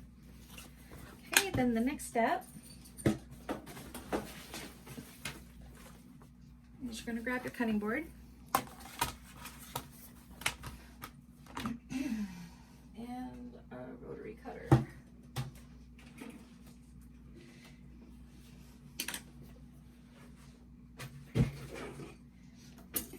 I like to use my rotary cutter for this. You can use scissors, you can use a seam ripper, you can even probably use the X-Acto knife. But what I like to do is take my rotary cutter and just from that inside line to the other inside line, go as close as you can. You're cutting through all layers of fabric. And I obviously need to change my blade. Okay, so just go as close as you can to that line. And then you're going to finish it off with your scissors. And where we have those little V's, you're going to cut almost to the stitching, but not through the stitching along those V's. If you cut through those stitches, you're just going to have a hole for your zipper. So be careful not to do that. And then again on the other side. V to almost to the end of that stitching. Make sure I didn't cut through it. I did not. So it kind of looks like this.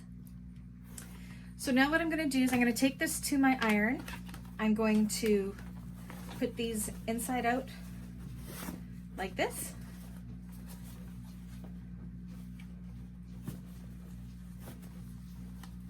And I'm going to press all these seams really flat. So that's become the inside of your pocket.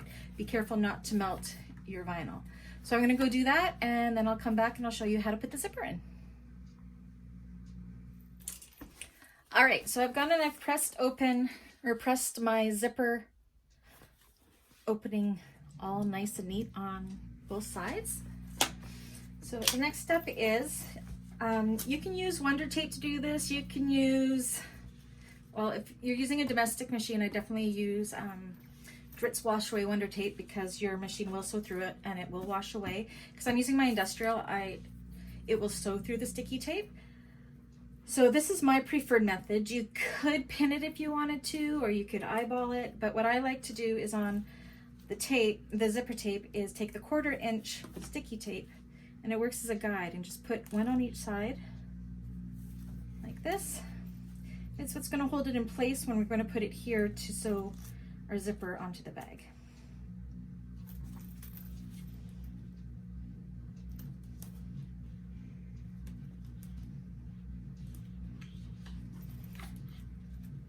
This tape is super, super sticky. And my hound dog is gonna howl because my husband is home and she's super happy. So she's not a quiet dog by any means. She's all the way upstairs at the other end of the house and she can hear her. Okay. Okay. So just like that, and then peel off that tape or the paper so you have the sticky side revealed. Okay. You're going to put that down. You want to have the rounded part. I don't know if that's what it's called, but this part right there facing to the left of the zipper. So it closes to the left and opens it, you pull it to the right. So I'm going to lay that down. And you're going to center your pocket over top of that best you can. And I just use that glue as my guide to where I'm going to stick it in the opening. So the Rivets Wash Away Wonder Tape is a 1/4 inch as well, so it works really, really good.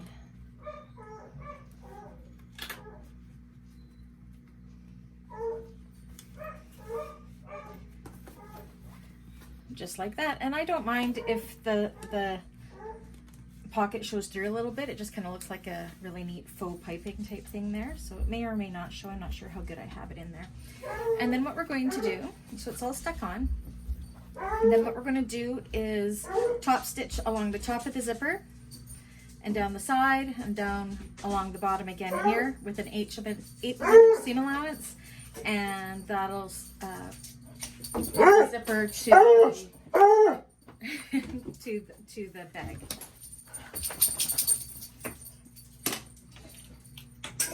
So I put it to a number 4 stitch length, and we will do that. Remember to start or back stitch at the start and at the finish. Needle down when you come to the corners before you turn. And on the ends here, I like to just go back and forth a little bit over the zipper just to solidify a bit, because I use zipper by the yard. I do not have a zipper stop on there. Needle down to turn again.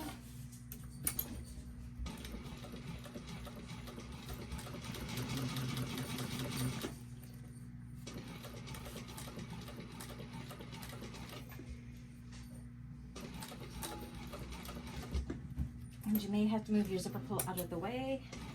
Just make sure your needle's down before you do that. Turn.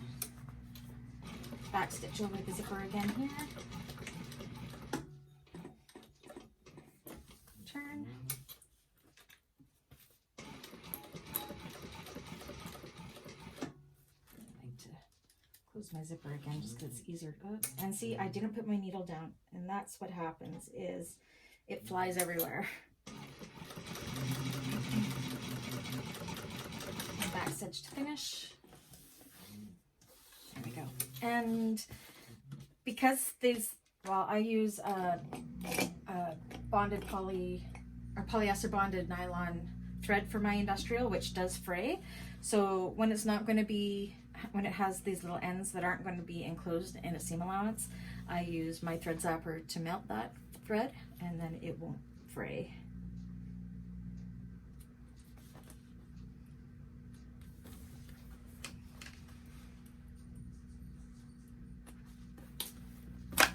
So it looks like that. Then what you do is you're going to flip it over. You're going to trim your zipper tape if you use zipper by the yard, just to be even with your pocket panel here. Then you're going to take this and you're going to fold it up and match this side up here. I'm going to use these clips for that.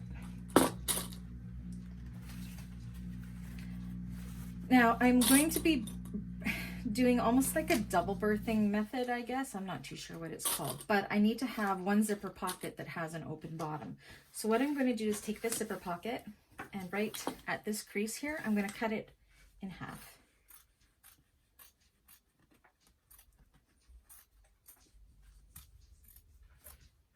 Now it's like almost, we have 2 pieces here. And this just makes it a lot easier when it comes to sewing the pocket closed, a nice seam to work with. I fold this up a little bit like this on the sides and clip it. We're leaving the bottom open here. I'm not super even here, but that's not going to matter. It'll be okay. So I'm folding it up about 1/2 inch or so, and then just match up all your pocket sides. And this is just closing up your pocket, all but that bottom part, because we're going to need that for when we turn the bag. I'll put one in the middle here too. So it looks like that. So now what we're going to do is we're going to sew just this pocket panel. We're going to fold the rest of it out of the way.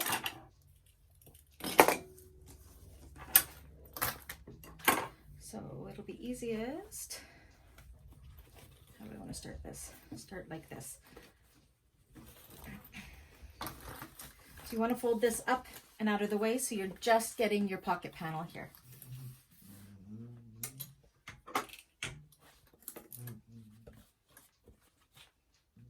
Do about 1/4 inch or 1/2 inch or so. Set the side, make your needles down before you turn it. Pull this out of the way so you're still just doing that pocket panel all the way across the top.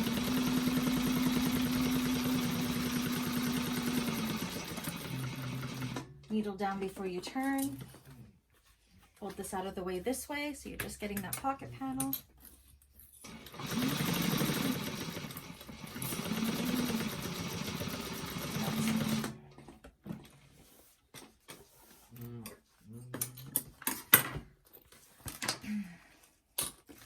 So in the end, you get that. So now what we're going to do is this opening we've left, you're going to take it and you're going to kind of flip it out like this.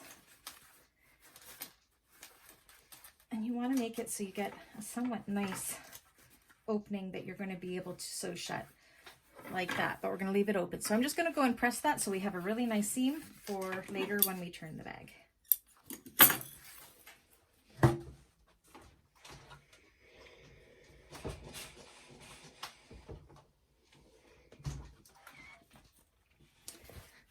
Just like that. So now for this panel, you can see if you open this up, there's our zipper pocket. So I'm going to go finish up the one that I have on the other side, and then I'll come back and we'll start putting her all together. All right, so we got my zippers done. I have my pockets are done. Now we are getting so close to being done. It's unreal. So now we got to put our gusset onto our pieces, very similar to how we did the exterior, except for it's much easier because there's no piping. If you make a few little mistakes, it's not really going to matter because you're not going to be able to see it. Lining, I always leave it for last because it is one of the easier ones to do. So what we want to do is we do want to find the center of our gusset. So you can either mark it with the pen or do what I do and do some little itty bitty snips for the center. And I'm not going to worry about doing the center of the bag because I have the center marked already with my slip pocket here. Now, if you don't have the slip pocket, fold it in half, do your little snip, and then you have it. Now, the only thing you really have to worry about with this is you want these to match up. So, I don't know if you can see this. See how there's the two little seams here? You want to make sure that they go together flush like this. So I am actually going to start there. You see what I'm doing there? It's so the vinyl, when it's together, it's nice and even. It's got an even seam. So I'm going to put those seams there with a couple clips to keep them in place. I'm going to go around the other side. Again, it's right sides together. I'll show you again what I was doing. See where the cotton meets the vinyl? You want to put them together so they're even.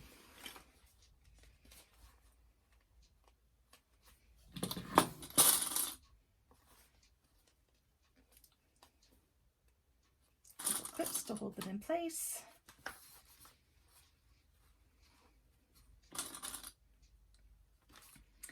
And then take the middle clip and mark it with the middle. Which one am I doing here?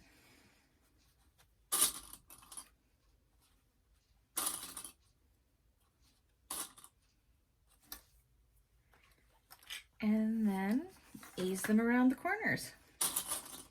Again, if there's any puckers in this, you're not going to see it. They're going to be in the corners of the bags. It'll actually go together a lot easier just because it is not as thick as the exterior was.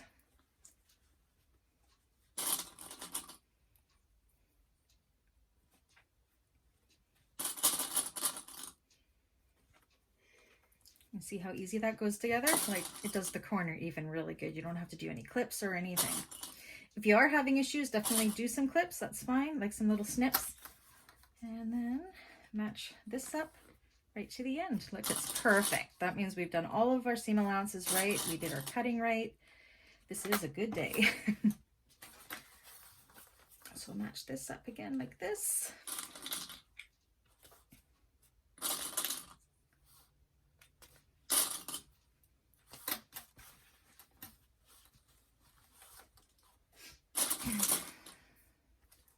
It's really warm in here all of a sudden. Okay.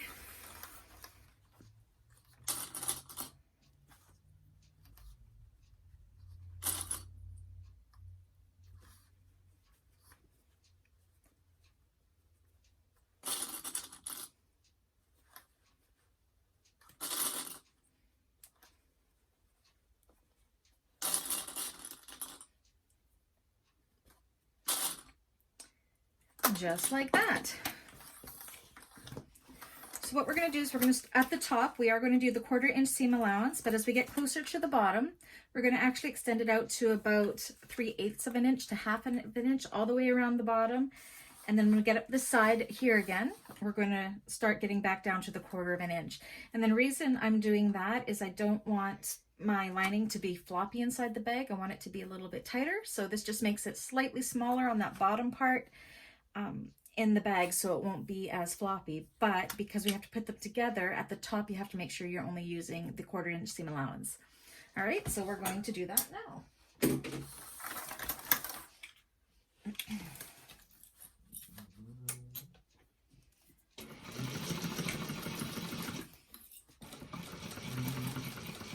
Quarter inch to, I'd say right about where the vinyl connects to the lining, and then just start gradually working your way out. I'm going to go 3/8 of an inch, I think.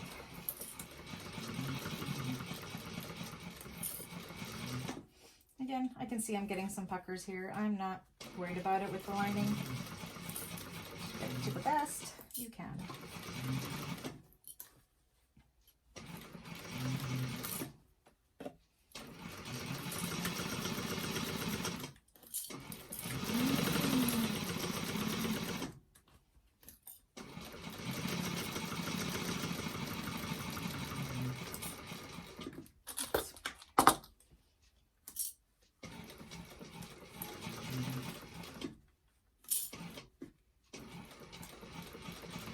And then as you start working your way up the side, gradually work your way back.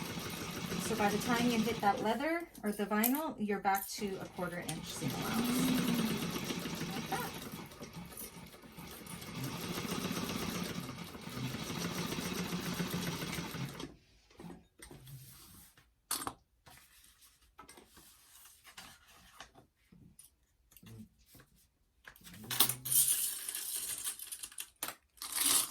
Throwing clips on the floor.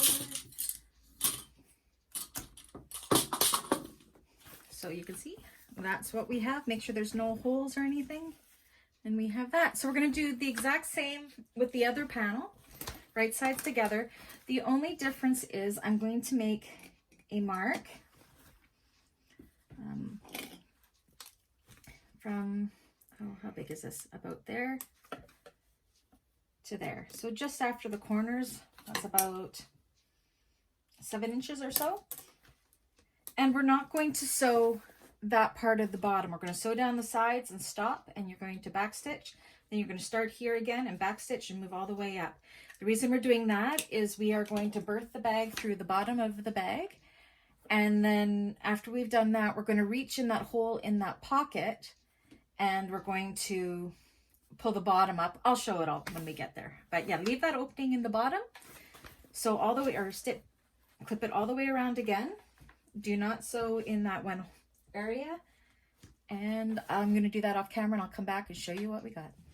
Alrighty, so we have our gusset sewn to our lining. Here's the opening I was talking about in the bottom that you want to leave in the bottom of the gusset. And the last thing we want to do, just like we did with the top of the bag, is you want to match those two seams there on the side. And we want to trim it straight. This is where you can also use, in the pattern, there is a template for this, but it makes this exact same shape. So I'm going to use this one. I'm going to match up these corners here and right along. Can you see that there? How we're just going to get that matched there. Straight. So we're just going to cut off that little itty bitty bit there. And that's going to make for that unique shape in the gusset. See? And then it gets that curvy kind of shape. Now we're going to do that again on the other side. So again, match up the gusset seams together.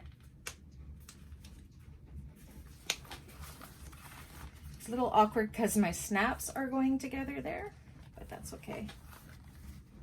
Okay.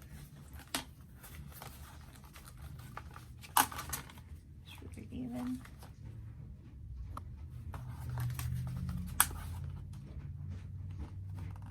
Okay, and we're going to cut off that little itty bitty bit there. Watch your fingers when you do it. And it's good to know that our snaps actually go together perfect. Okay, so that's given that little bit of a curvy shape as well. So now that that's done, we're going to grab our exterior and our lining, and we're going to put them together. So what I like to do when I put my bags together is the back of the bag with the lining, I like it to be the one that has the zipper pocket, that has the opening in the bottom. Make sure your zipper is open actually, because we're going to need that for turning as well. So where you have your open zipper pocket, you want that to be situated at the back of the bag, and where you have the opening in the bottom of the lining, you want it to be situated for the front of the bag. So once you've got that all figured out, what you're going to do is you're going to take your outside or your exterior of your purse, you're going to put it right sides together inside your lining bag, or inside the lining, and it's not going to fit perfect because we've done that seam allowance on the lining a little bit smaller to make for a tighter lining. So what I like to do first is match up the gusset seams of the lining and of the exterior of the bag. Open up the seams if you can to reduce the bulk, and match that seam up perfectly. Again, you can't use too many clips when it comes to this part of putting the bag together, so go clip heavy if you like. Where are my clips? So I'm gonna go and do all the gusset seams first. Over to this one, match it up. Open up those seams if you can to reduce the bulk when you're sewing, especially when it comes to doing the top stitching. And if you have a domestic machine, you'll want to do that for sure. The number of needles I broke on mine, oh my goodness. Okay, and then go around the other side and do the same again with the gusset on both. Match those seams.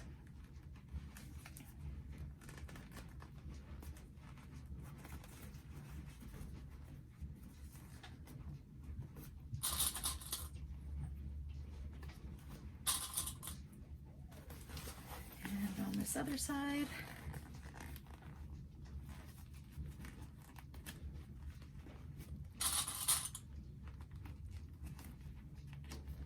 The seams. Okay, now that we have an idea, so now I do these sides, and see how the sides, they kind of almost perfectly go together once you have that there. Make sure, kind of feel in there, make sure there's no little puckers or bumps or anything like that, and clip. So you can never have too many clips. And go around and do the other side, and watch when I pull it. Pretty much perfect. Just put that up a little bit and clip.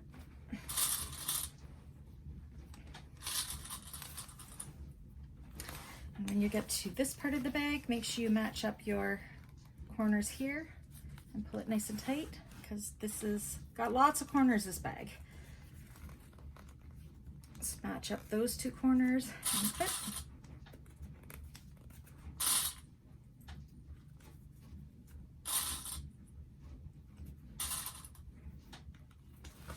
Same with on the other side.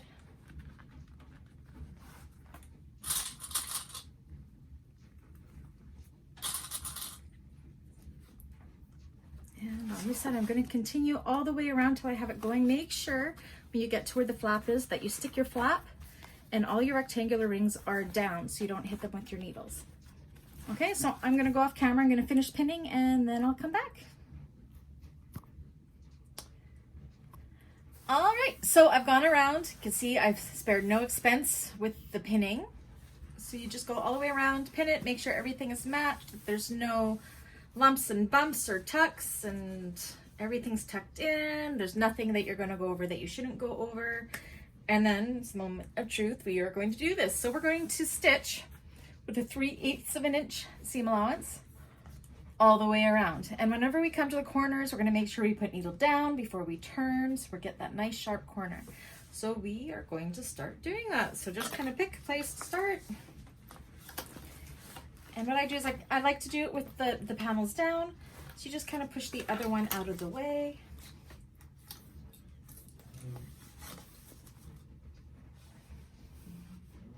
So I've marked with a piece of washi tape where my 3/8 seam is, because I don't have a plate that has those markings on it for me. So it just gives me a guide of what to do. Make sure you backstitch.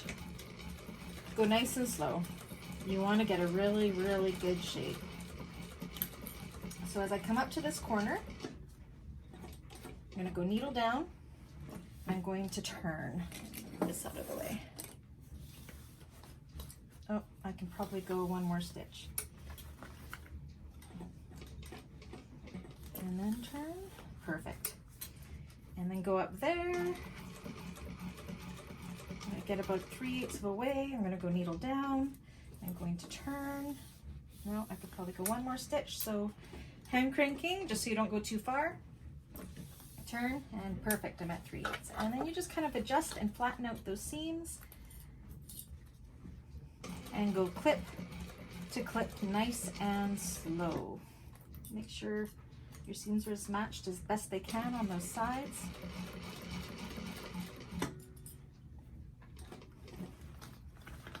Remember, needle down before you adjust any part of the bag. I know you can't really see what I'm doing here. I'm trying to show you, but follow that line all the way down.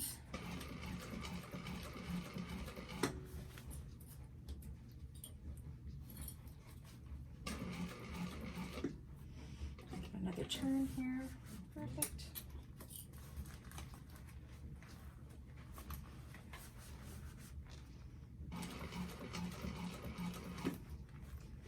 Needle down if you have to adjust again.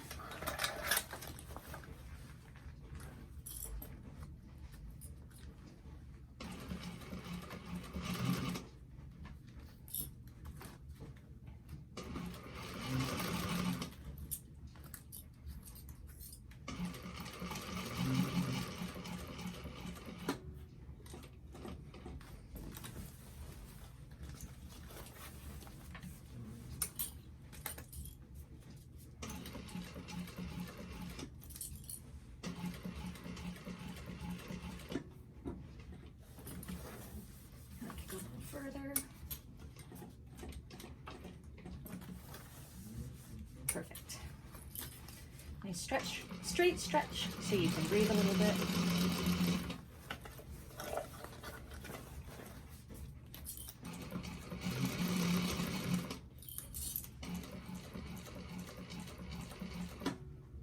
Needle down to turn. Oh, I got it right on that time. That's amazing.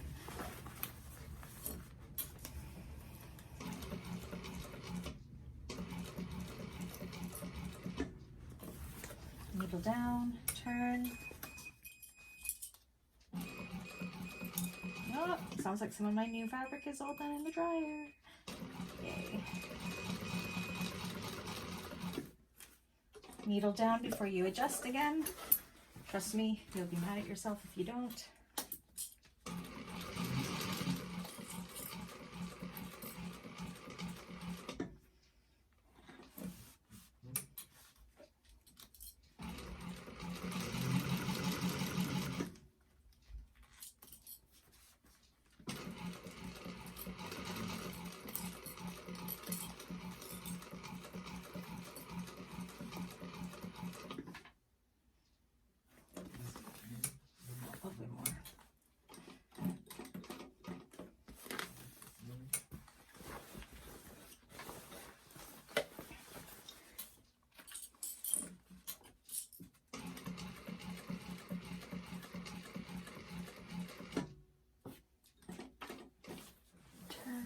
And we're almost to the end. And backstitch. Whew.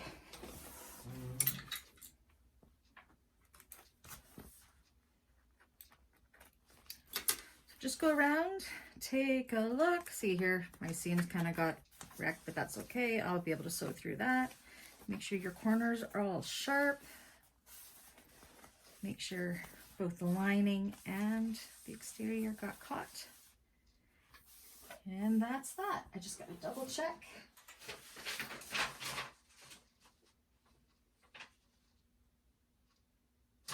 Okay, so then all it recommends is on these corners, you're going to want to clip as close, I don't know if you can see that. See where this corner is right here? You're going to want to cut like this across it, so you'll be able to turn that corner really good without cutting the stitching like that. Can you see? It's really close to the stitching. You're going to do that on all the corners that are poking up.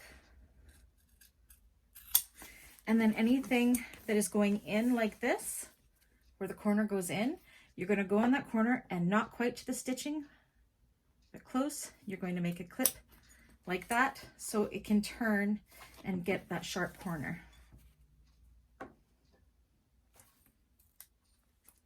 Be very careful not to cut the stitching or you will have a hole in your bag.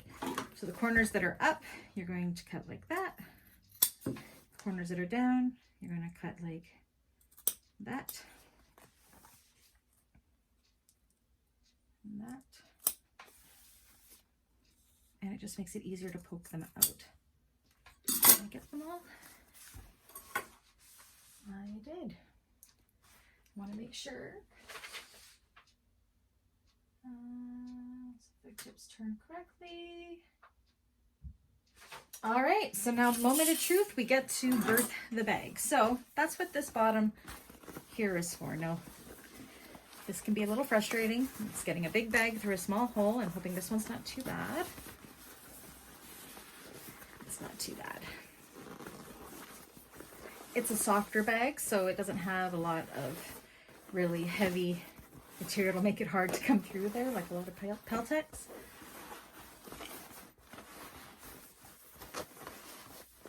So gradually bring it through. It's actually my favorite part because then you know if you've done a good job or not and how well it's gone together.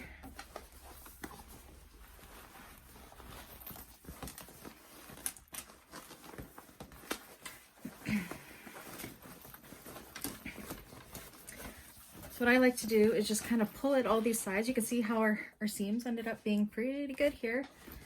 Make sure all along here where we just did that seam, reach in through the bottom.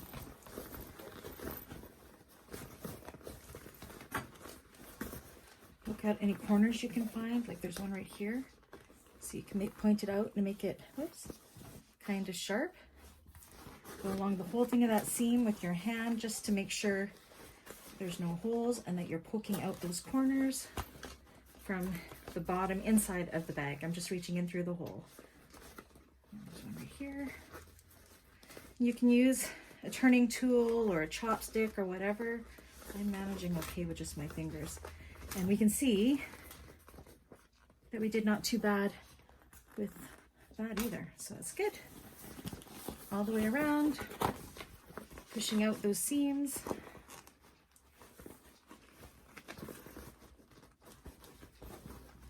Right there. That one's good.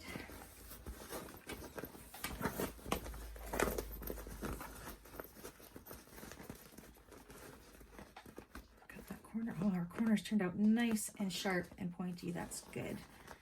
And same with our little creases here. Perfect. That makes me happy. Okay, so once that all looks good, you can put your lining, push it into your bag.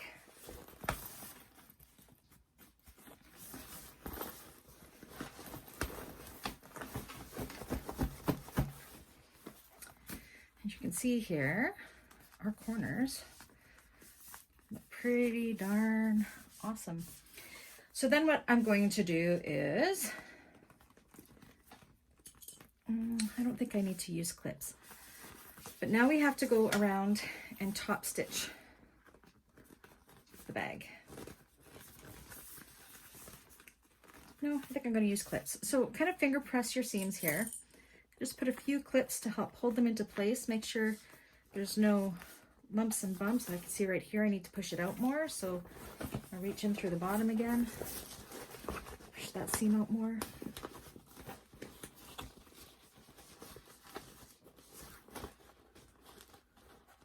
Just like that.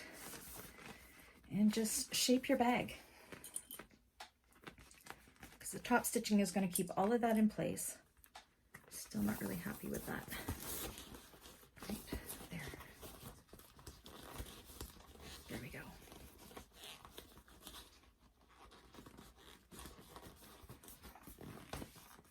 There we go. That's better.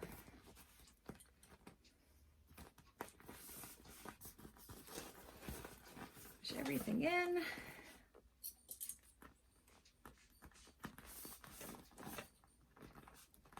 See, these seams are going to be thick to go through, so be careful when you do that to not break a needle. Go nice and slow, long stitches.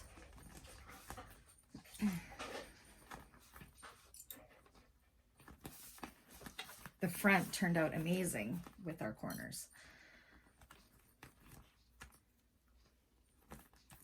Said if you were doing it all in cloth, you could press these seams so they'd be really crisp, but I can't do that with the vinyl because it would melt. So make sure it's all smooth here. You don't want to have any puckers.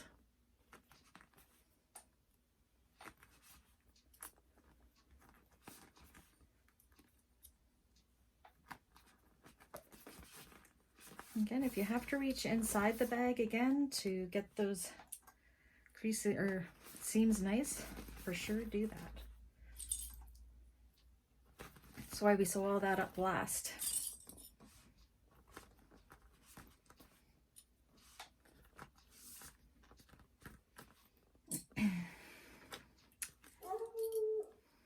All right. Now time for the top stitching.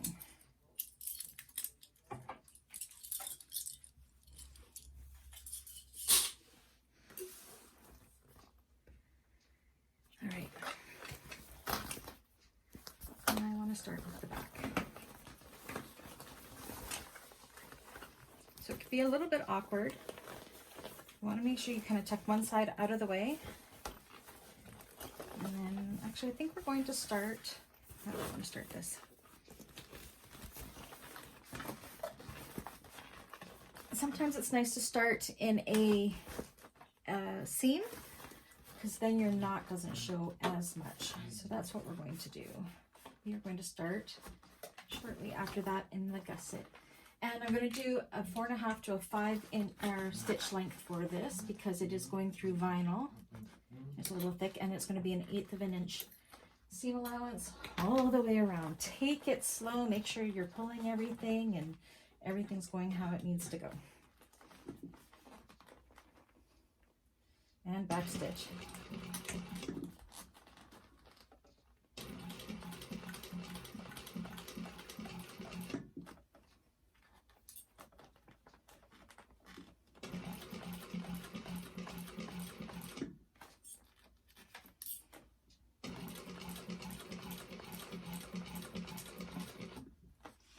To just make sure you put needle down, adjust the bag as you need to, make sure you're only going through the panel that you're working on, and get your corners nice and sharp if you can.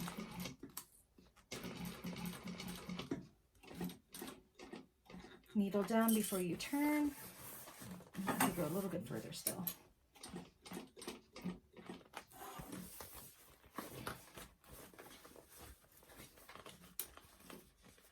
Make sure there's no puckers underneath.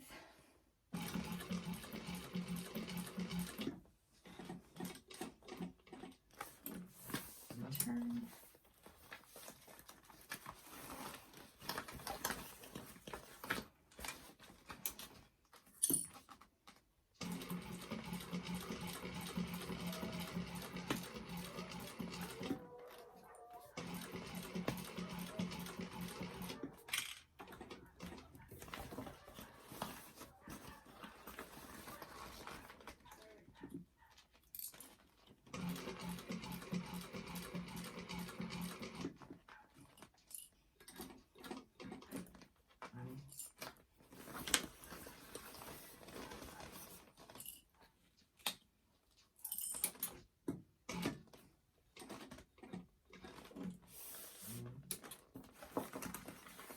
Lots readjusting, just go super slow, clip to clip. Make your stitching beautiful. I don't have a Teflon foot on this machine, but the walking foot helps with the stickiness of the vinyl too. I can go a little bit further.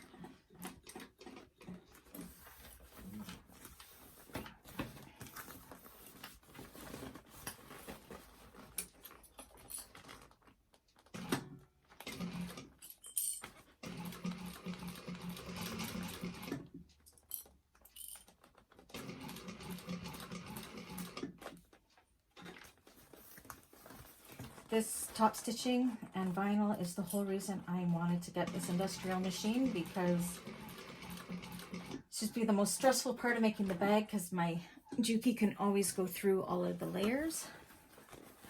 But this never seems to have too many issues. Knock on wood, as I'm doing this, it might happen now. But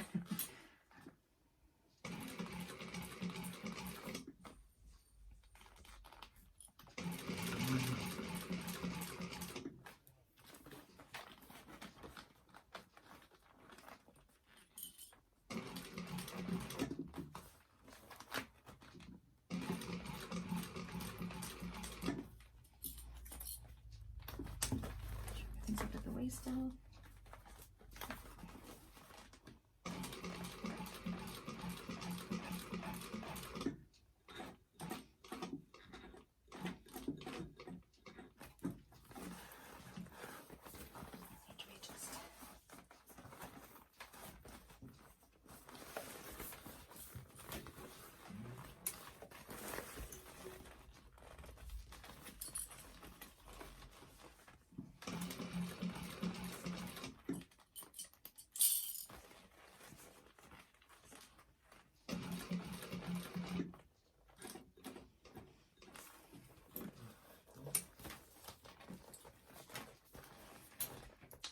We're 2/3 of the way there. We're almost done. I always hold my breath when I'm doing top stitching. Make sure your flap's out of the way. You don't want to sew through that.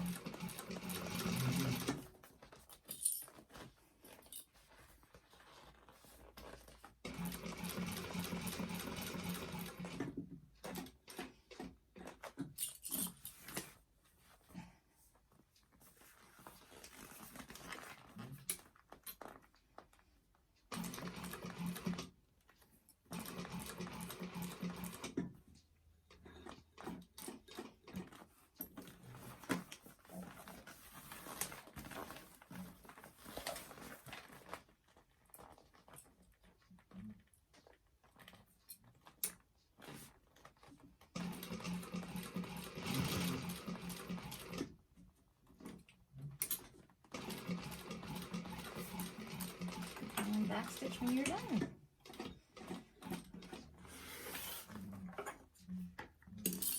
Okay. That is perfect. You can even see on the inside, look how nice that top stitching is there too. So this is another example of when I use this with the thread I use for this, because it will fray.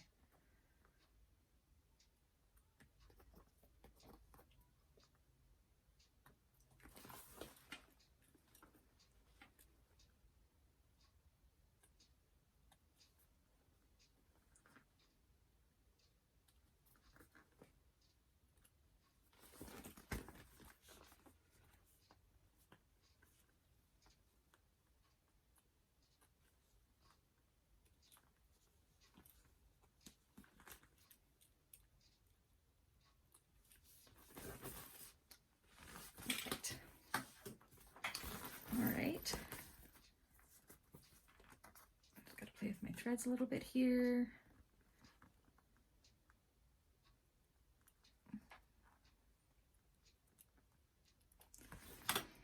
Okay, so let's see, our snaps will go together good. And then this will come up. Look how perfect that is. A little bit of oil in there. There you have it. Oh my gosh, I'm so pleased with it. So pleased with it. So the last step,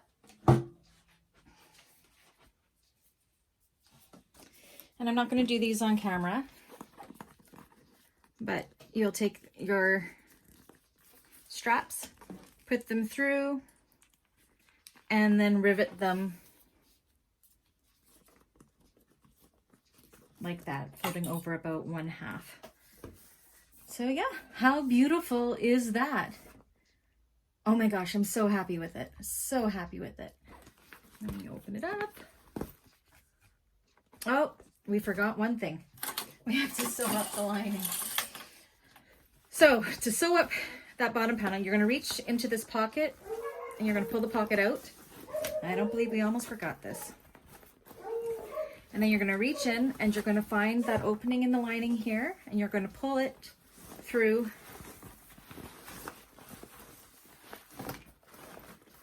the pocket. And this just makes it so you don't see that stitching of sewing up the bottom. You could just berth it through the bottom, but sometimes berthing it through the pocket, if the pocket's not big enough.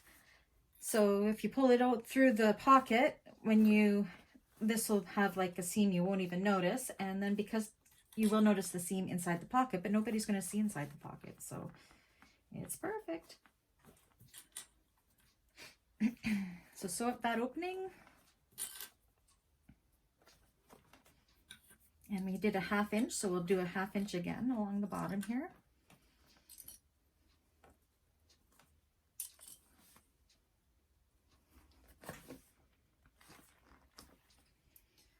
Okay, put that down to a 3. I'm going to lose my strings, my threads.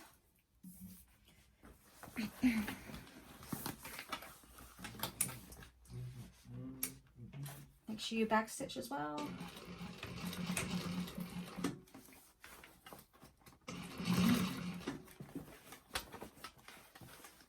Smooth underneath.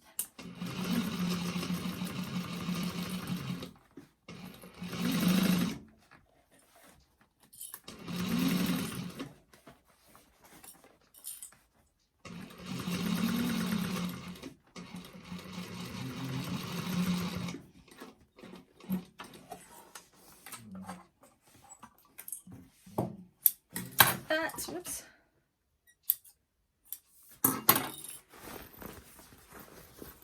Push it through, make sure it looks good. And you can see, you can't even tell. It's perfect. And then take your zipper. And that's where that nice crease that we did with that folding over is nice. And clip her shut.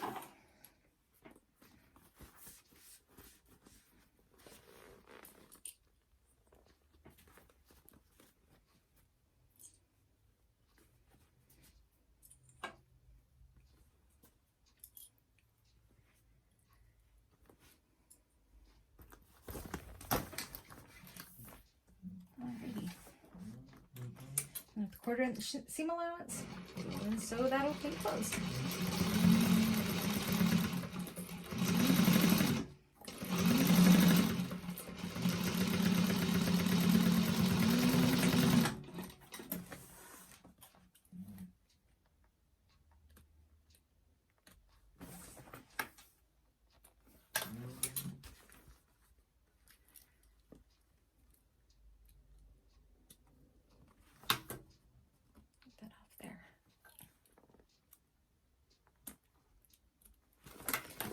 Pocket back in.